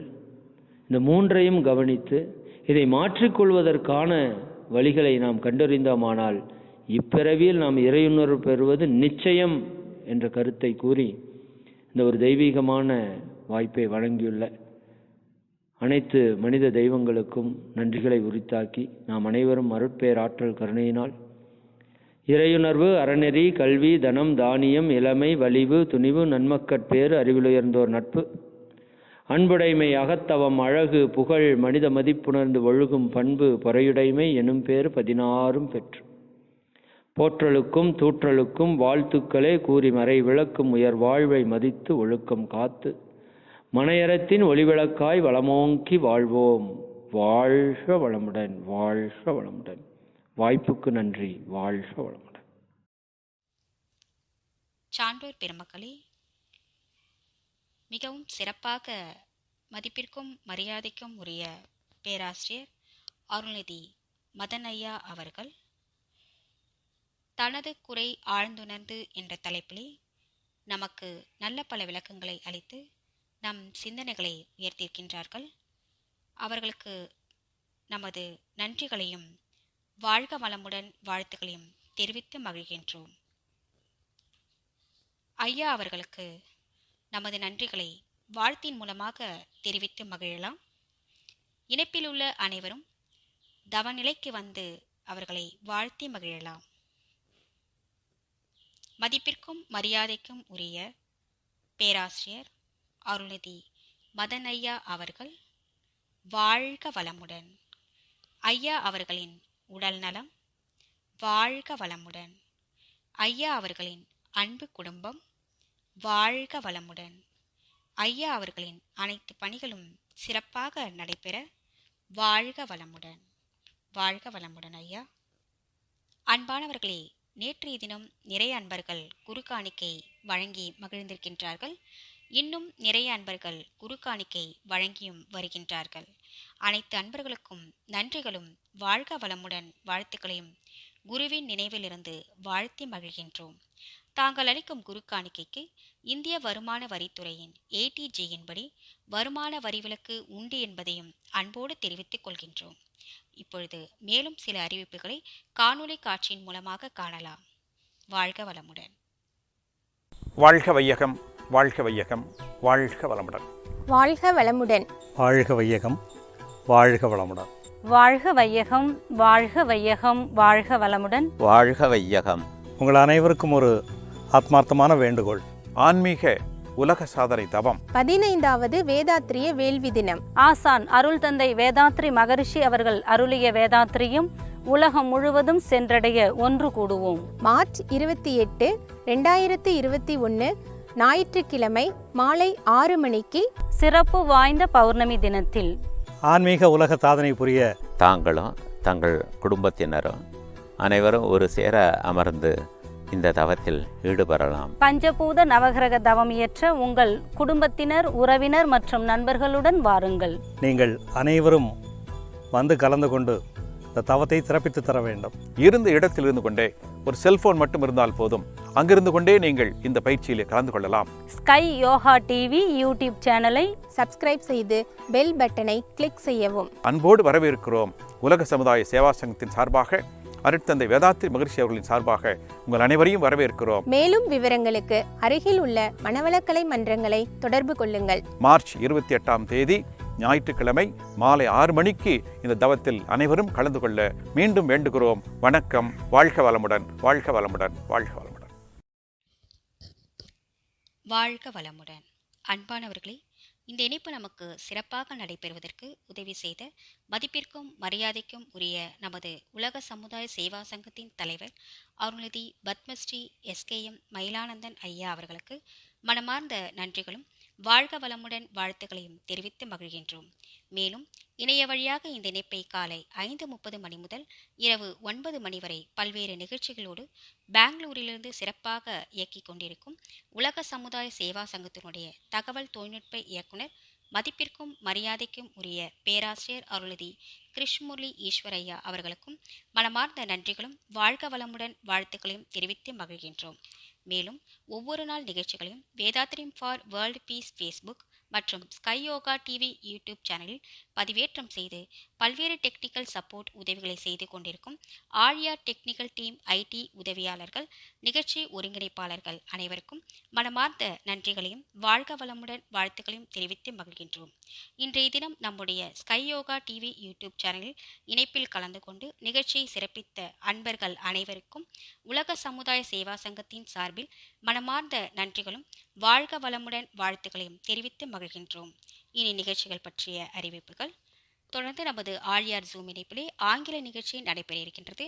8 மணிக்கு ஆங்கிலத்தில் துரியதவம், 8:15 மணிக்கு பேராசிரியர் அருள்நிதி சிவசங்கர் நாயனார் ஐயா அவர்கள் சென்னையிலிருந்து டிவினிட்டி அண்ட் டிசிப்ளின் என்ற தலைப்பில் ஆங்கிலத்தில் உரை, அதனைத் தொடர்ந்து அறிவிப்புகள் மற்றும் உலகநல வாழ்த்தோடு இன்றைய நிகழ்ச்சிகள் நிறைவு பெறுகின்றன.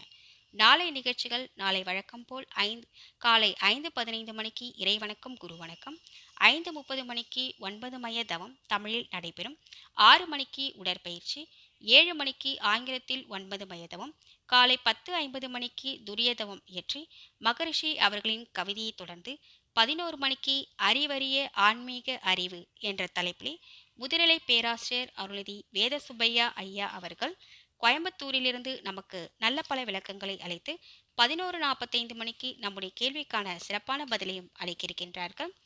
நாளை மாலை 6 மணிக்கு ஸ்கை யோகா டிவி யூடியூப் சேனலில் துரியாதி தவம் நடைபெற இருக்கின்றது.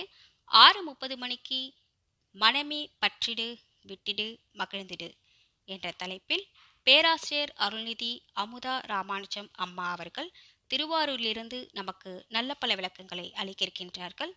8 மணிக்கு ஆங்கிலத்தில் துரியதவம் ஆழியார் ஜூம் இணைப்பிலே 8:15 மணிக்கு அனாலிசிஸ் ஆஃப் தாட்ஸ் என்ற தலைப்பில் ஆங்கிலத்தில் மகரிஷியுடைய ஆன்மீக அரிய சொற்பொழிவை அனைவரும் கேட்டு மகிழ்வோம்.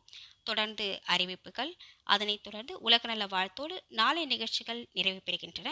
அனைத்து நிகழ்ச்சிகளிலும் அன்பர்கள் அனைவரும் கலந்து கொண்டு பயன்பெற வேண்டுமாய் அன்போடு கேட்டுக்கொள்கிறோம். ஒவ்வொரு நாள் நிகழ்ச்சிகளிலும் நம்முடைய பேராசிரியர் பெருமக்கள் தாங்கள் பெற்ற அனுபவங்களையும் வேதாத்திரை கருத்துக்களையும் நமக்கு பல்வேறு நிலையில் விளக்கி வருகின்றார்கள். இந்த நிகழ்ச்சிகள் எல்லாம் உங்களுடைய அன்பு நண்பர்களுக்கும் உறவினர்களுக்கும் அனுப்பி வைக்குமாறு கேட்டுக்கொண்டு அனைத்து நிகழ்ச்சிகளும் வேதாத்திரியம் ஃபார் வேர்ல்டு பீஸ் ஃபேஸ்புக் மற்றும் ஸ்கை யோகா டிவி யூடியூப் சேனலிலும் பதிவேற்றம் செய்யப்பட்டிருக்கின்றது.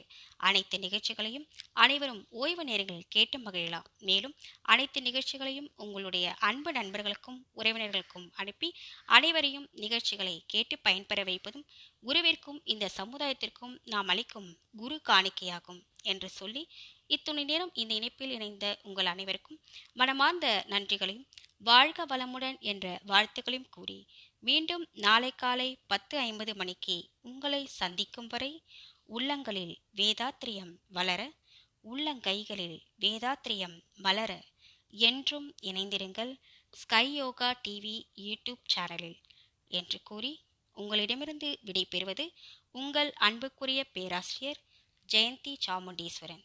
நன்றி. வாழ்க வையகம், வாழ்க வையகம், வாழ்க வளமுடன்.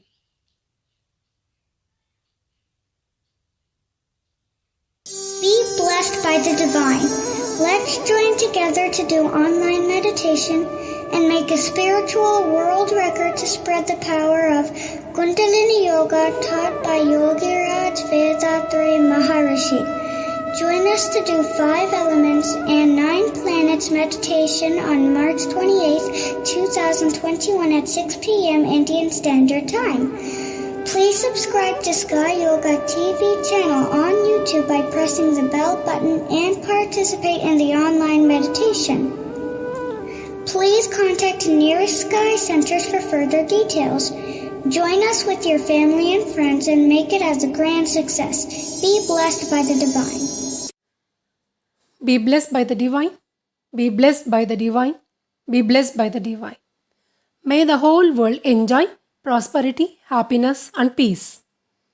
Good evening and warm welcome to one and all. On behalf of our World Community Service Center, IT Team Aliyar English Spiritual Session. Speech in English. We always work today for better tomorrow. Divinity and discipline are fundamental part of our life, which motivate us to progress in life and achieve success.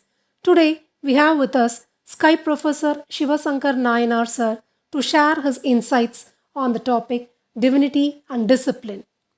To mention about our professor, Sir started his journey as a Vedatriyan in Thiruvanmiyur Thalaimai Mandram around the year 2005.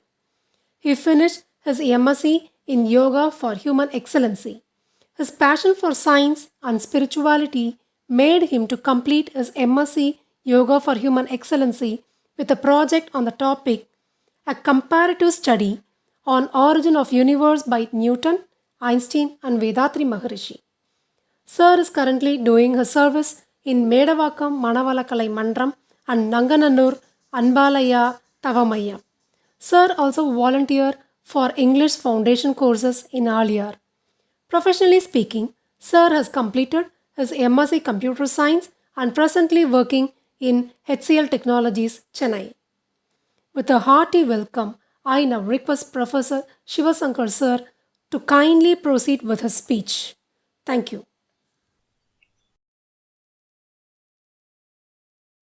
I saw a puppy trying to cross a village road, crawling pretty slow across. My heart almost stopped when I realized it may not cross the entire length before the oncoming tractor nears it. I jumped out of the cycle and ran to grab the puppy away from the harmful way.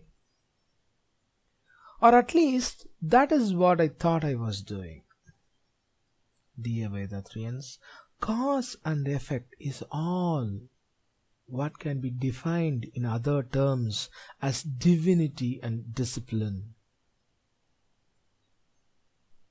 The tractor driver, seeing me jumping across the tractor, applied a heavy brake. The whole sugarcane load bolted forward and the extra load came on his shoulder and injured him. Cause and effect. Divinity and discipline. It is the nature of the divinity to hide things beyond our control from our perception. We are always half-blind people, I would say, roaming on the surface of the earth. We see what we think, not what is there. It is our perceptions, preconceived notions, and our life experience that blinds us mostly from seeing with plain intelligence at that particular present moment. When myself, as a kid, saw the puppy crossing, I only thought about the puppy. When the tractor driver saw me crossing the road, he only saw myself and wanted to protect myself from harm's way, but finally ended up injuring himself in this whole process. My act of kindness in the direct sight probably saved the puppy from possibly coming under the wheels, but caused greater damage to fellow human being, our tractor driver. This has always been an unresolved mystery to me, fellow Vedatrians. How can an act of kindness harm another person who is not in my vicinity at that point. By doing something good to some people, are we doing something bad to others? That is a $1 million question. The answer lies in cause and effect. Divinity has a discipline in itself, and we call this disciplinary action as karma. It follows a perfectly aligned physical and chemical properties that we have researched and understood with our advanced scientific tools. We have an enhanced vision. Now we can see and study even energy particles like Higgs boson. We can perceive and model an entire galaxy and have understood every galaxy that has a black hole in its center. And this black hole is the one that shapes the galaxy, is also something we are coming to know now. Yet, we still are struggling to understand the cause and effect, the divinity and the discipline in divinity that forms the basis of whole existence of this entire cosmos. Our Swami Yogiraj Vedatri Maharishi propounded a beautiful concept to understand the divinity and the innate discipline it follows. Swami said, if we throw a stone in a pond, it creates ripples. And these ripples are nothing but the vibrations the stone caused in the surface of the water by pushing water in one point. And as we know, every action has equal and opposite reaction. Due to surface tension, the pushed water bounces back and rises high, and again goes down and oscillates like a pendulum vertically. And again, due to surface tension, the adjacent water molecules strung together and held together starts radiating its vibration as a wave. A wave is nothing but a vertical displacement of water. Do you agree? At any point, oscillating like a pendulum vertically. There is no water that is getting pushed out to the banks of the pond. From the epicenter of where we threw the stone, the water remains as is in the pond. There is no displacement horizontally. So, if we see, it's just water and it's vibrating up and down. If we subtract this up and down movement, Swamiji says, what we get is just the stagnant water. Now, the example Swamiji gave is a two-dimensional example. If we translate this into a three-dimensional space, then we can understand, like the water surface in the pond where the wave was formed, the entire cosmos is filled with dark energy, the primordial force. When the primordial force, due to its self-compressive nature, came together and spin through push and pull, they coagulated together to form a formative dust particle. And we all know that this is the first formed particle which our Swamiji calls as Irai Thugal, which can be roughly translated in English as God particle. then the God particle comes together to form the first element in the 5 elements that we see in our cosmos, named wind. VINN, wind, goes on to form the rest of the 4 basic elements that we see in our day-to-day life: air, fire, water, and earth. One of the very important questions I had in my mind was, what happened to the dark energy that came together to form formative dust particle and then, the God particle and then wind? Did they all got transformed at once?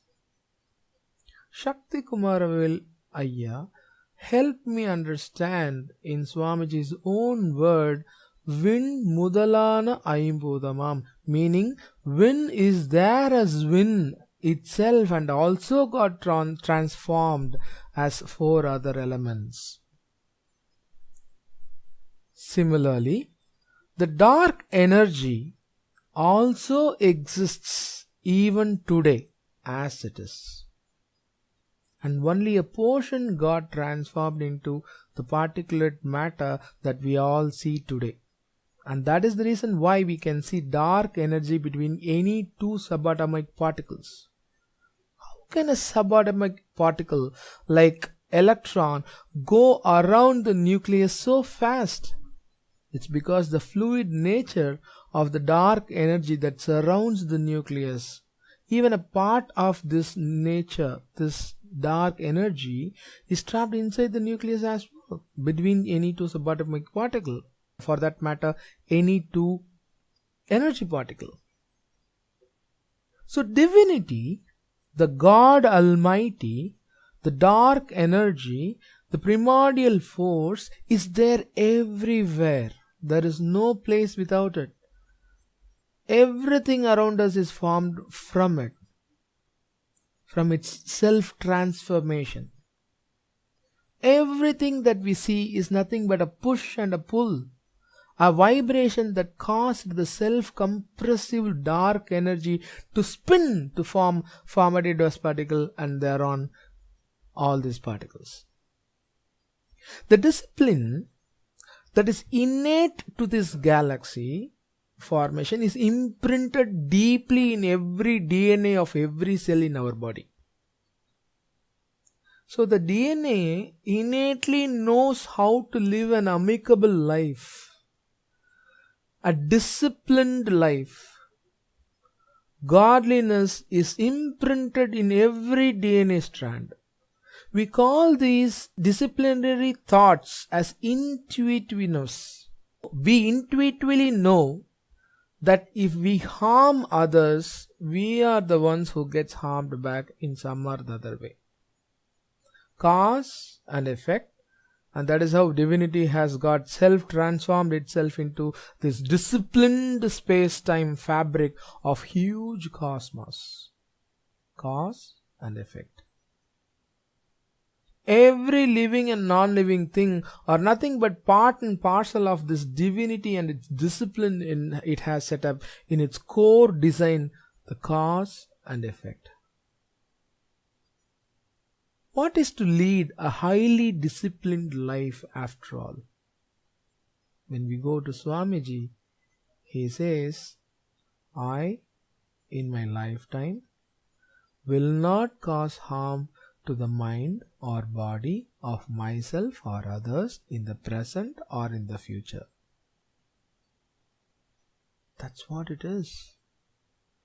And on top of it, if we can try to remove the suffering from others to the maximum extent possible, that is what is innately there in every DNA.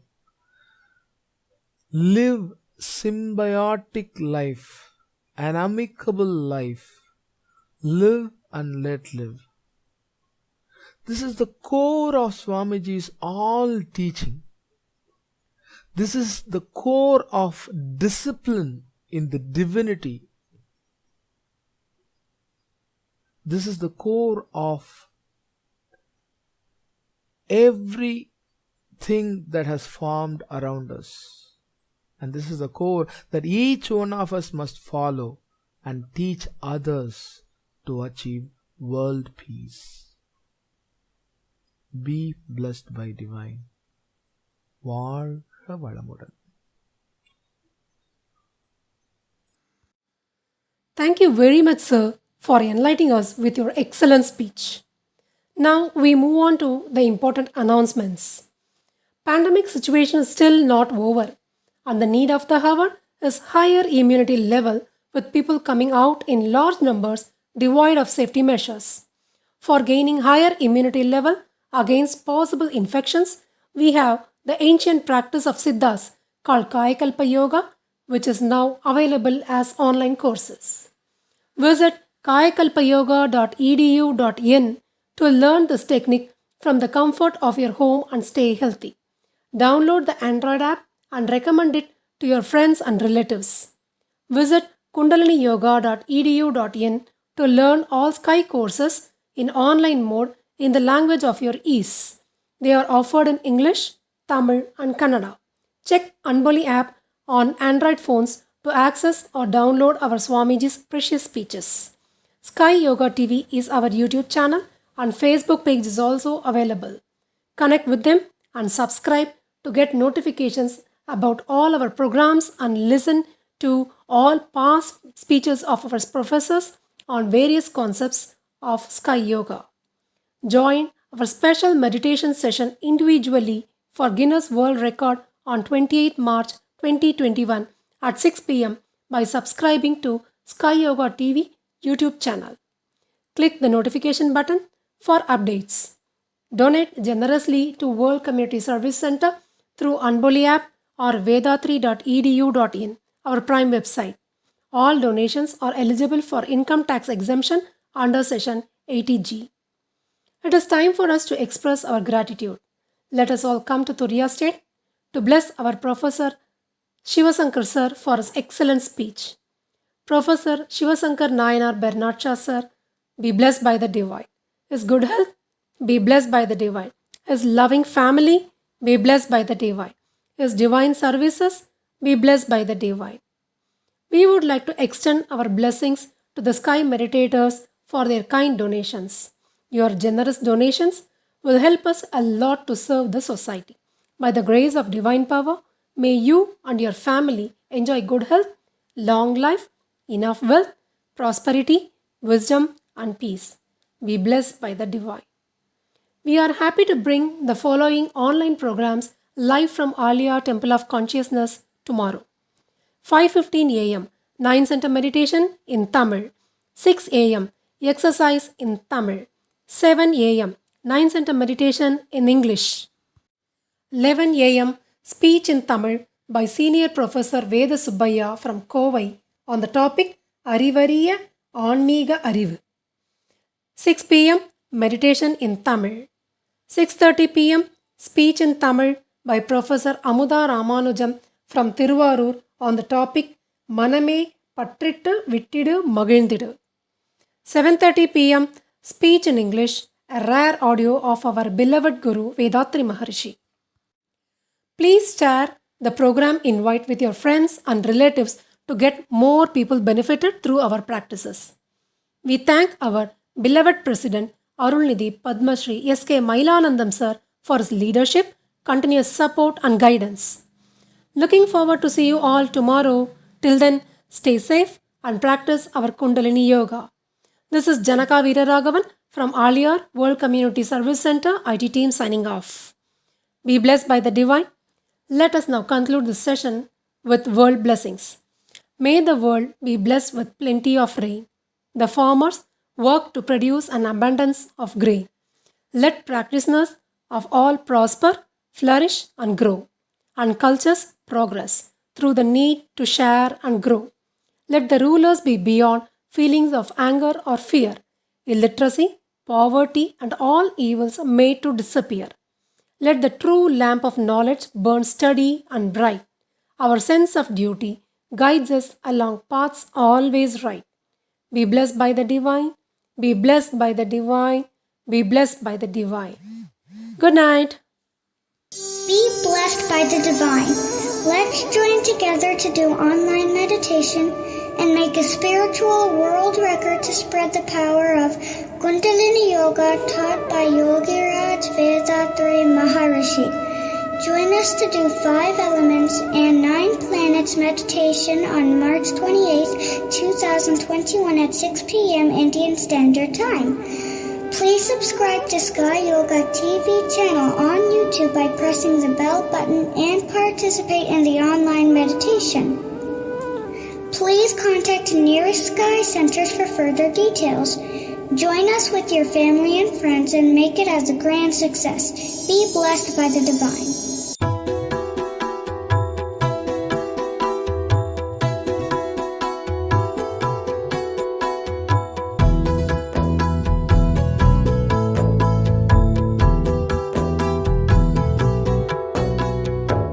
உலகமெல்லாம் பருவமழை ஒத்தபடி பெய்யட்டும். உழவரெல்லாம் தானியத்தை உவப்புடனே பெருக்கட்டும். பல தொழில்கள் புரிகின்ற பாட்டாளி உயரட்டும்.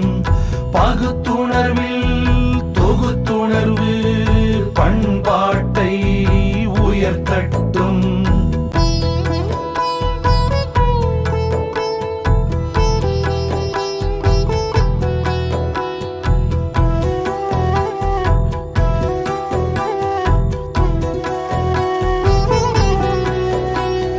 கலகங்கள் போட்டி பகை கடந்து ஆட்சி நடக்கட்டும்.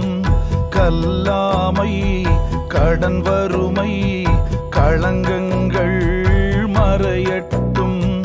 நலவாழ்வை அளிக்கும் மெய்ஞான ஒளி வீசட்டும். நம் கடமை அறவாழ்வின் நாட்டத்தே சிறக்கட்டும். நம் கடமை அறவாழ்வின் நாட்டத்தே சிறக்கட்டும். நம் கடமை அறவாழ்வின்